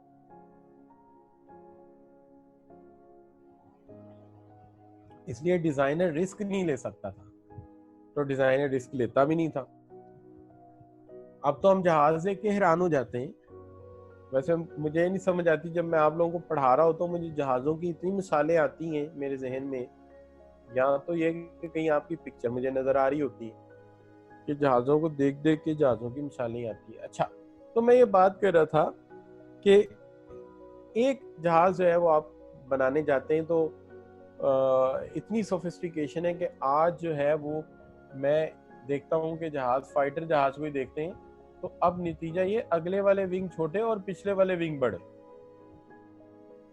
अभी वो फ्रांस ने एक एयरक्राफ्ट मैंने देखा था उनका, उसका नाम है सैब ग्रिपन, सैब ग्रिपन। तो उसका पिछला विंग बड़ा है और अगला विंग छोटा है। इसी तरह वो चाइनीज ने जो है वो एक जूइश ने डिजाइन किया था, उसका नाम था मेरे ज़हन से निकल गया उसका नाम, ये उसको कहते हैं F10, वो भी इसी डिजाइन में है, पिछला विंग बड़ा है और अगला विंग छोटा है। हाँ, लीवी निजाम नाम का त्यारा बनाना चाह रहे थे इसराइली, इसका डिजाइन सेम का सेम चाइना ने एज इट इज पकड़ लिया। पता नहीं उन्होंने सेल किया या क्या हुआ। तो आप ये कहते हैं कि क्या है कि अब सोफिस्टिकेशन आ गई है, एक चीज में एक सॉफ्टवेयर में गाड़ी डिजाइन करो, दूसरे सॉफ्टवेयर में जनाब उसको टेस्ट कर लो, मसला ही कोई नहीं। तो ये टेक्नोलॉजी का रेवोल्यूशन है। अब यही वजह है कि आप हैरान हो जाते हैं कि एक जो है आपका मोबाइल है जिसको आप कहते हैं स्मार्ट मोबाइल, बज़ाहिर देखने में सिर्फ एक स्क्वायर शक्ल तो नहीं ना इसकी है, रेक्टेंगल कह लीजिए, तो उसकी उस शेप के अंदर इतने मुख्तलिफ डिजाइन आ गए और सोफिस्टिकेशन इतनी ज्यादा आ गई है कि उसी की सोफिस्टिकेशन की बुनियाद पे पुराने मोबाइल छोड़ के लोग नए खरीद रहे।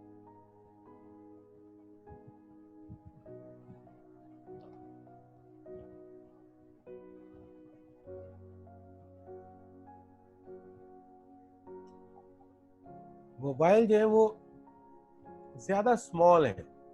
अब स्मॉल का मतलब ये नहीं आप कह सकते साइज में स्मॉल है, कहने का मतलब ये है कि छोटी जगह में ज्यादा फीचर ऐड किए जा रहे हैं, छोटी जगह में ज्यादा फीचर ऐड किए जा रहे हैं। जैसे वो मेरे जो है वो बुजुर्ग थे, उनकी गाड़ी थी, बल्कि हमारे दादा की गाड़ी होती थी, हाँ जी, तो वो उनको प्रिंटिंग प्रेस से काम करते थे, वो ठेकेदार थे वहाँ से मिली होती थी।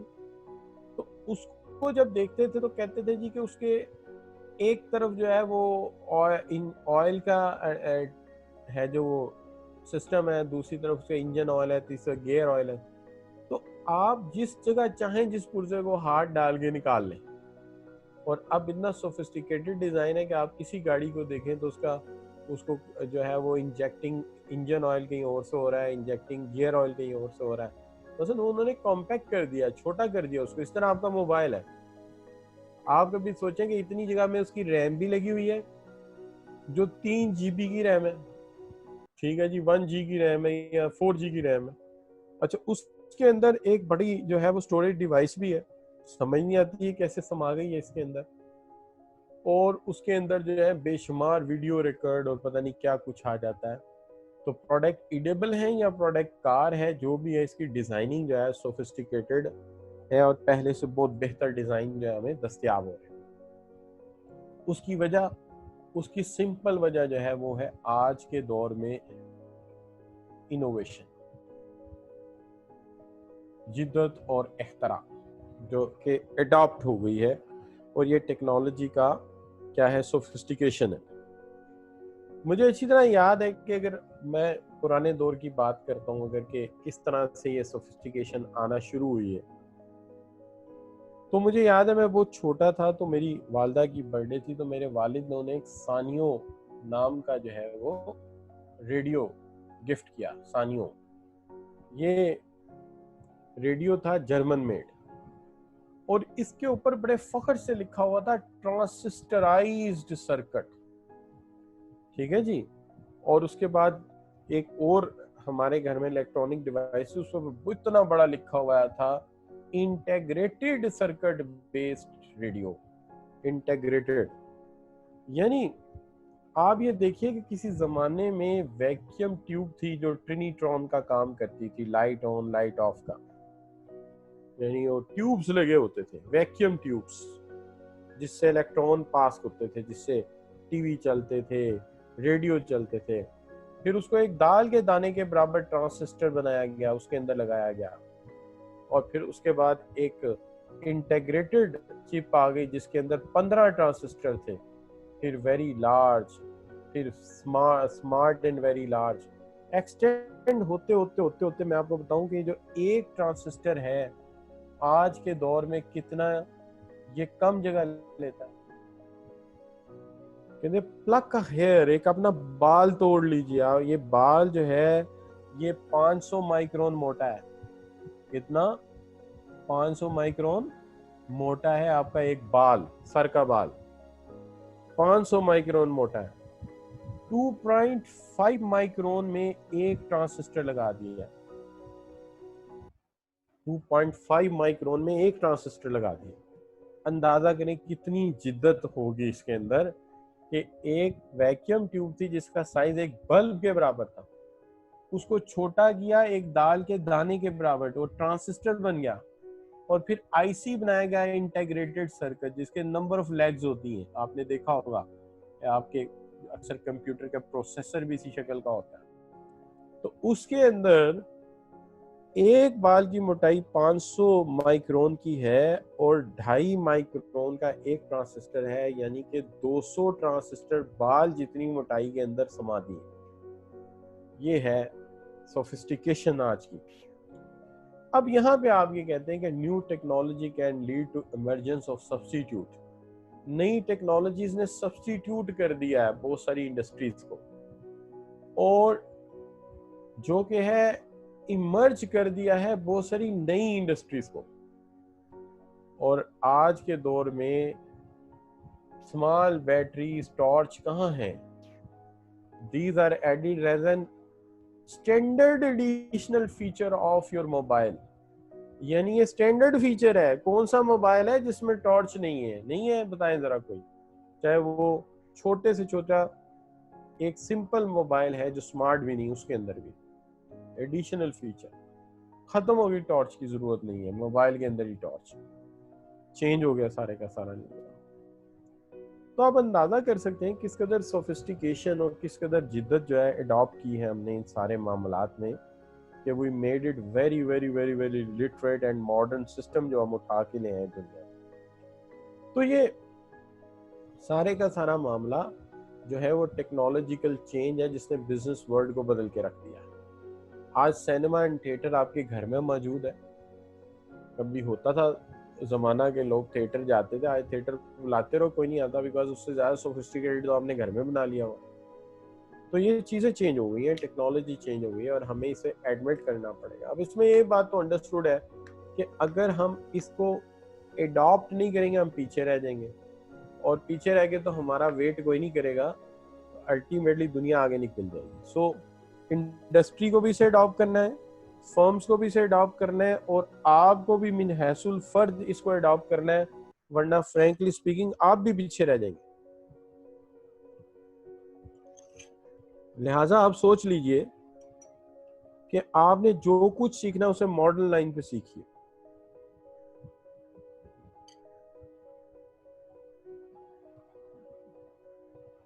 अब आगे आ गया आपका चेंजेस इन बिजनेस मॉडल्स। देखिए इसमें सबसे ज्यादा जो मिसाल दी जाती है ना, वो मिसाल दी जाती है बैंकिंग की।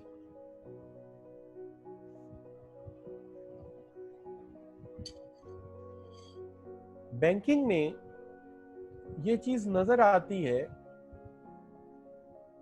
कि हमने कंप्लीटली इसका मॉडल चेंज कर दिया, और बैंकिंग तकरीबन अब पेपरलेस होके रह गई। कोई पेपर इस्तेमाल नहीं होता, चेक की भी जरूरत नहीं है। मैं आपके आईसीएमपी में पढ़ा रहा हूं, मैंने कभी आईसीएमपी का चेक आज तक नहीं देखा। मेरे अकाउंट में पैसे आ जाते हैं। यकीनन कोई अकाउंटेंट साहब बैठते होंगे कंप्यूटर पे और अपने बैंक अकाउंट से मेरे बैंक अकाउंट में पैसे ट्रांसफर करके उसका डॉक्यूमेंट जनरेट करके शायद अपनी फाइल में लगा देते हो, या शायद वो भी आईटी बेस्ड फाइल हो। इसी तरह आपने अपने दोस्त को पैसे देने हैं या लेने हैं, किसी से कोई चीज खरीदनी है, तो कहाँ बंदा जाता है पैसे लेके? एक वो डेबिट कार्ड या क्रेडिट कार्ड होता है ना जी, या वो एक क्रेडिट कार्ड होता है, वो आप जाते हैं, जाके उसके स्वैप कर देते हैं, वो डिवाइस वहां से पूछ लेती है कि इसके बैलेंस में इतने पैसे हैं, और वहां पे उसके अकाउंट को एडजस्ट करके इधर अप्रूवल दे देती है। ये है जो काम हो रहा है। अब इसमें देखिए ना, पूरा मॉडल ही चेंज हो गया। मैं तो अक्सर बच्चों को कहता हूँ कि ये क्वाइट पॉसिबल है कि आज से 6 माह, साल, 2 साल बाद शायद आप किसी सिग्नल पे खड़े हो और बैगर जब पैसे मांगने आए तो उसके हाथ में वो इलेक्ट्रॉनिक डिवाइस पड़ी हो, वो आपसे डेबिट कार्ड मांगे कि अगर मुझे अपने बैग भीख देनी है तो ये जरा डेबिट कार्ड स्वैप कर दें इसके लिए। शायद पे आपको बहस करनी पड़े कि मैंने 20 रुपए देने हैं, 30 रुपए देने, स्वैप करके उसको पैसे मिलेंगे। दुनिया इतनी बदलने जा रही। गोलगप्पे वाला, जो स्ट्रीट हॉकर्स हैं, ये भी यकीनन वही ले आएंगे, क्योंकि जब पैसा ही नहीं होगा लोगों के पास, कोई कैश डॉक्यूमेंटेड शक्ल में है ही नहीं, तो हर बंदे को प्लास्टिक कार्ड पे जाना पड़ेगा। तो आने वाला दौर जो होगा वो प्लास्टिक मनी का होगा, पेपर मनी खत्म हो जाएगा। और इसमें क्वाइट पॉसिबल ये है कि जब तक आप लोगों की शादियां होंगी तो आपके जो पैसे हैं वो आया करेंगे अकाउंट में, और जो प्लास्टिक कार्ड है वो आपकी वाइफ के पास हुआ करेगा। बाकी कहानी आप समझ जाएंगे। अच्छा बच्चों, तो अब ये जो सोफिस्टिकेशन है ये आ गई है। अब इसके अंदर कुछ चीजों में आपने और नोट किया होगा कि जो हमने सोचा वो हुआ नहीं। एक तो मर्जर हो गया ना, तो एक तो है सर, इतनी मजे की आइसक्रीम लग रही है। अच्छा अच्छा अच्छा अच्छा, मैं हैरान हूं, आपको कैसे पता चला मैं आइसक्रीम खा रहा हूँ? आमना बेटी को पता चल गया। अच्छा, वो मैंने अल्लाह तक के बड़ी छुपा के रखी थी, चुप करके आहिस्ता आहिस्ता थोड़ी थोड़ी खा रहा था, और कैमरा ऑफ है। अच्छा, तो बात ये है बच्चों कि मैं ये कह रहा था कि जो प्लास्टिक मनी है उसका दौर आ जाएगा। अच्छा, जो मैं दूसरी बात कर रहा था, मेरे ज़हन से निकलने लगी थी फौरन, उस पर जरा आ जाए क्योंकि टाइम थोड़ा है। देखिए, एक तो मर्जर आपको इंडस्ट्रीज का नजर आएगा। एक तो ये कि मैं ये मिटाता हूँ, ये इधर बड़ा गटमट हुआ बस सारा मर्जर। एक तो इंडस्ट्रीज का मर्जर आपको नजर आ रहा है, ये चीज। अच्छा, दूसरी चीज जो आपको नजर आ रही होगी ना, वो ये है कि हमने जो टेक्नोलॉजी जिस चीज के लिए अडॉप्ट की, वो टेक्नोलॉजी में वो हो नहीं सका। मिसाल के तौर पे 2-3 चीजों में जो हमने सोचा वो नहीं हुआ। मिसाल के तौर पे हम सीडी लेकर आए थे, कॉम्पैक्ट डिस्क, डाटे के लिए, यानी प्योरली इसका मकसद था आईटी इंडस्ट्री का। लेकिन आप यकीन करें, वो सीडी आईटी इंडस्ट्री ने तो यूज ही नहीं करी उतनी जितनी मीडिया वाले ले गए। यानी उसके ऊपर फिल्में रिकॉर्ड हुई और पूरी दुनिया में फिल्में देखी गई। यानी आईटी का जो यूज था वो उतना हुआ ही नहीं। मेरा हाल है आईटी वाले जिन्होंने अपने लिए इजाद की थी, उन्होंने शायद 5% भी यूज नहीं की। सारे का सारा उसका यूजेज जो है वो मीडिया और इंटरटेनमेंट इंडस्ट्री ले गई। तो ऐसा भी टेक्नोलॉजी में होता है कि बंदा सोचता कुछ हो रहा है, हो कुछ और जाता है। इसी तरह एक बड़ी मजे की बात यह है कि ये वही है जो पुराने जमाने में एक अमेरिकन कंपनी ने जिसने जॉगर्स बनाए थे। तो जॉगर्स का मकसद था, उन्होंने बनाए थे स्पोर्ट्समैन के लिए, और गिन के जितने स्पोर्ट्समैन है अंदाजन उतने, लेकिन मार्केट में दस्तयाब नहीं होते थे। वो बनाते जाते थे, मिलते नहीं थे। रिसर्च की पता चला कि स्पोर्ट्समैन कम पहने, जीन्स के साथ जॉगर्स का फैशन आ गया, सोशल चेंज आ गई। लोग जॉगर्स को कंफर्टेबल समझते थे, उन्होंने जीन्स के साथ रिवाज दे दिया उसको। अच्छा, अब जो मर्जर इंडस्ट्रीज का नजर आता है वो ये नजर आता है कि बैंकिंग इंडस्ट्री बहुत सारी इंडस्ट्री के साथ मर्ज कर गई है। मिसाल के तौर पे जो बड़े मर्चेंडाइजर्स हैं, उन्होंने अपने ही क्रेडिट कार्ड इशू कर दिए हुए हैं। तो जब क्रेडिट कार्ड इशू कर दिया, जैसे जो है अमेज़न है, वॉलमार्ट है, तो जितने बड़े बड़े मार्ट्स हैं इन्होंने अपने क्रेडिट कार्ड इशू कर दिए हुए हैं। एक दफा पीएसओ ने भी इशू कर दिया था। अच्छा, फिर शुरू में ये इरादा जो है वो मेट्रो का भी था कि मेट्रो स्टोर्स जो है वो भी क्रेडिट कार्ड इशू करेंगे। तो जब क्रेडिट कार्ड मर्चेंडाइजर ने इशू कर दिए तो बैंकिंग इनके साथ मिक्स हो गई। और अब आप अपने मुल्कों में देख लीजिए, जो आपकी टेली मोबाइल कंपनीज हैं, टेली मोबाइल कंपनीज जिसके अंदर मोबाइल सर्विसेज हैं, जैज है, ठीक है जी, योफोन है। अच्छा, तो इन्होंने क्या कर दिया, इन्होंने इजी पैसा का काम शुरू कर दिया। तो बैंकिंग मर्ज हो गई ना इन कम्युनिकेशन टेक्नोलॉजी के साथ जाके, मोबाइल कंपनीज के साथ जाके, तो मर्जर शुरू हो गया। अब एक इंडस्ट्री में दूसरी इंडस्ट्री जम होती जा रही है और हम देख रहे हैं कि इंडस्ट्रीज की नई शक्ल बन रही है। ठीक है, एक ये जो जिस काम के लिए जो चीज इन्वेंट हुई वहां यूज नहीं हुई, दूसरे ने यूज कर ली।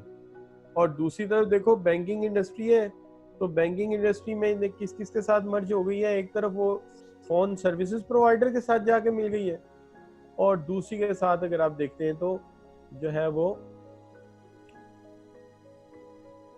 तो ये जो है दूसरी तरफ आप देखते हैं तो जो है आपकी जाके मिल गई है मर्चेंडाइजर इंडस्ट्री के साथ। और भी बहुत सारे मर्जर हैं जो भी मेरे जहन में नहीं आ रहे होंगे, यकीनन आगे चलेंगे आपको पता चलेगा यार ये भी मर्ज हो गई इंडस्ट्रीज आपस में। अच्छा, तो आपने बिल्कुल सही कहा है मोहम्मद उसामा ने कि ये बाइटकॉइन डिजिटल करेंसी का ज़माना आ गया है। अच्छा, अब आगे आ गया जी हमारा कि बिजनेस बैंकिंग मॉडल बदल गए, और फिर यह है कि कस्टमर सर्विसेज का ज़माना बहुत ज़्यादा चेंज हुआ है। मिसाल के तौर पे कस्टमर सर्विसेज जो है अब वो ट्रांसफ़र हो रही हैं थर्ड वर्ल्ड कंट्रीज़ में, जहाँ पे सस्ता आपको जो है वो सेल्स पर्सन मिल जाते हैं। कि अमेरिका में एक बंदा जो है $60 मांगता है पर आवर कस्टमर सर्विसेज में। वो क्या करते हैं, वो कॉल सेंटर जो है उठा के चीप कंट्रीज में ले आते हैं जहाँ पे लेबर सस्ती है। लेकिन ये पता नहीं चलता उनको कि जो है वो एड्रेस कौन कर रहा है, कि जी वो अपनी तरफ से विलियम से बात कर रहा है लेकिन यहाँ पे राजगोपाल विलियम बना हुआ, एक्सेंट वही है। वो अपनी तरफ से मैरी से बात कर रहा है और यहाँ पे जो है वो सीता बात कर रही है। तो यू कैन सी दैट कि वो ट्रांसफर होगी दूसरे मुल्क में जाके, और आपको पता ही नहीं कि आपकी कॉल वहाँ ट्रांसफर हुई है। वो वहाँ आपका मसला भी सुनते हैं और उसको वहीं बैठे ऑर्डर दे देते हैं, या वहीं बैठे उसको सॉल्व भी कर देते हैं। अगर मैनुअल का इशू है तो खुद ही बता देते हैं कि बताएं, आपको हम हल कर देते हैं। जैसे आपका कंप्यूटर, कभी आप किसी नेटवर्क इंजीनियर को कहें यार ये मसला है, वो वहीं से बैठा बैठा आपके कंप्यूटर के कंट्रोल्स अपने हाथ में ले लेता है और उधर से बैठा बैठा उसको ठीक कर देता है। इसी तरह यहाँ पे भी काम हो जाता है कि बहुत सारे मामला हैं कि आपके जो ओवन है उसके प्रोग्रामिंग में एरर है, आपने कॉल की, उसने कहा अच्छा जी मुझे इधर कनेक्ट कर दे इंटरनेट के साथ, आपने कनेक्ट कर दिया, उसने वहीं बैठे बैठे उसका सॉफ्टवेयर इंस्टॉल कर दिया या उसका सॉफ्टवेयर एडजस्ट कर दिया, आपका मसला हल हो गया। क्योंकि मैन्युफैक्चरिंग में भी तो जिद्दत है ना। तो वो हमारे एक दोस्त हुआ करते थे, वो कहते थे कि जो लोग ज़्यादा स्लीपी हैं, ज़्यादा सोने वाले हैं, उनके लिए एक ऐसा टाइम पीस होना चाहिए जो कि सुबह सुबह पहले अलार्म बजाए, फिर ना उठें तो उसके अंदर से एक हाथ है और वो हिलाए, और फिर ना उठे तो उसके अंदर पानी भराओ, वो बाल्टी पकड़ के पानी की फेंक दे। या ऐसा ओवन होना चाहिए जो कि आपके आने से पहले प्रोग्रामिंग हुई हो, खाना खुद ही पका के रखे। यानी 2 बजे आपने घर पहुंचना है तो वो कोई 11-12 बजे एक हाथ बाहर आए और मुर्गी पकड़ के अंदर ले जाए, उसको ज़िबा करे और आपके आने से पहले पका के रखी हो, पर अलहदा पड़े हो और रोस्ट हुई मुर्गी अलहदा पड़ी हो। तो आने वाला दौर जो है बस ऐसी जो बातें हम कह रहे हैं इस तरह का भी होगा। यानी ये कोई ज़्यादा पुरानी बात नहीं है। मेरे दादाजी अल्लाह बख्शे बताया करते थे कि एक बंदे ने गांव में आके कहा कि एक ऐसा रेडियो आने वाला है जिसमें बंदे आके बोलेंगे, बंदे अंदर घुस के बोलेंगे। एक ऐसा रेडियो आने वाला है जिसमें बंदे अंदर उसके घुस के बोलेंगे और नजर आएंगे। तो सारे गांव ने उसको तोनी लगाई, ये पागल हो गया। लेकिन हुआ क्या कि थोड़े देर से बाद टीवी इजाद हो गया और टीवी के अंदर वाकई बंदे आगे बोलने लगे।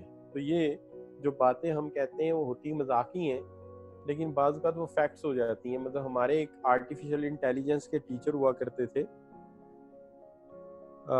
अल्लाह बख्शे, उनका नाम था doctor GM मामूर। UET university of engineering and technology के बहुत बड़े प्रोफेसर थे। केमिकल में उनकी पीएचडी थी, लेकिन आईटी के बड़े एक्सपर्ट थे।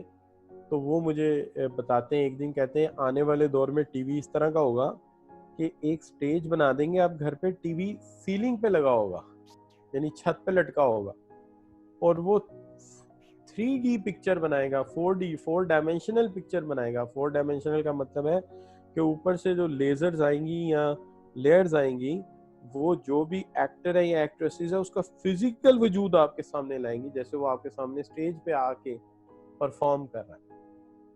तो चंद दिन पहले एक खबर ऐसी मैंने पढ़ी तो मुझे उनकी बड़ी याद आई। मैंने कहा यार वो बिल्कुल सच बोल रहे थे, बिल्कुल सही कह रहे थे।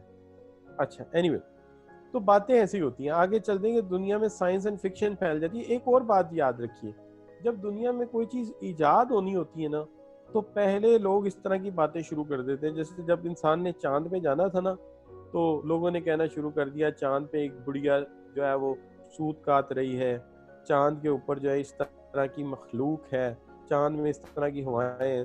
तो अल्लाह की करनी ऐसी हुई कि इंसान चांद पे चला गया। अब देखिए कंप्यूटर इजाद होता है आगे 18वीं सदी में, और जो है बुलियन अलजबरा जो है वो लिखा जाता है 16वीं सदी में। यानी इंसान ने जो करना वो पहले उसके काम उस तरह के शुरू कर देता है। इसी तरह आप लुका पेकोली जो है, इन्होंने 15वीं सदी में डबल एंट्री सिस्टम बनाया है। वो अगर कंप्यूटर देखें, कंप्यूटर उसी लॉजिक पे आगे जाके बना है, और उसी लॉजिक पे आगे काउंटिंग सिस्टम आपका बना है, उसी लॉजिक पे आगे स्टेटिस्टिक्स को डेवलप किया गया है।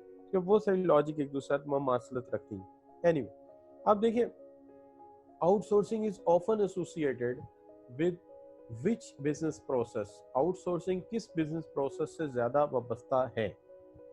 तो आप बच्चे ऑप्शन बताएंगे मुझे, मैं जल्दी से ऑप्शन देखता हूँ, टाइम थोड़ा है मेरे पास। जी शाबाश, watching on your answers please. तो बच्चे जो मुझे ऑप्शन दे रहे हैं वो सी ऑप्शन दे रहे हैं, सना भी, खावर भी, उसके साथ जो है वो मोहम्मद अदील, और फिर उसके बाद सारे बच्चे जो है सी ऑप्शन की तरफ जा रहे हैं।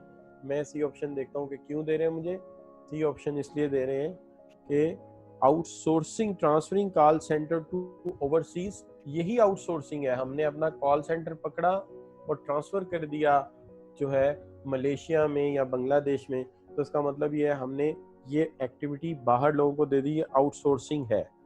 अच्छा, इसी तरह से अगला सवाल, a recent trend in organization and management is the rise in virtual organization and virtual team working.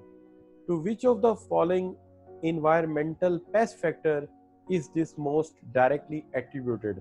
अगर मैं कहूं कि कौन से pest factor के साथ attributed है, तो आप में से कोई बच्चा मुझे बताएगा कि ये कौन से pest factor के साथ associated है। मैं डिवाइस की आवाज आहिस्ता कर दो यार। अच्छा जी, तो मैं देखता हूँ जनाब कि आपने क्या जवाब दिया है। 17 आंसर्स मेरे पास हैं। तो बच्चों ने जो मुझे जवाब दिया है, फिर सी है, जैनब है, तहरीम है, आमना, फवाद, रोशान, आम, मंसूर, तहरीम, वलीद बेग, सलमान अली, उसामा, जवाद बुखारी, मंसूर, कौनैन, सना जावेद, फवाद अली, तमाम बच्चे जो सी ऑप्शन को पिक करें। तो C option is a technology. बिल्कुल ठीक कहा आप लोगों ने। तो बच्चों यहाँ पे आज का लेक्चर हम वाइंड अप कर देते हैं।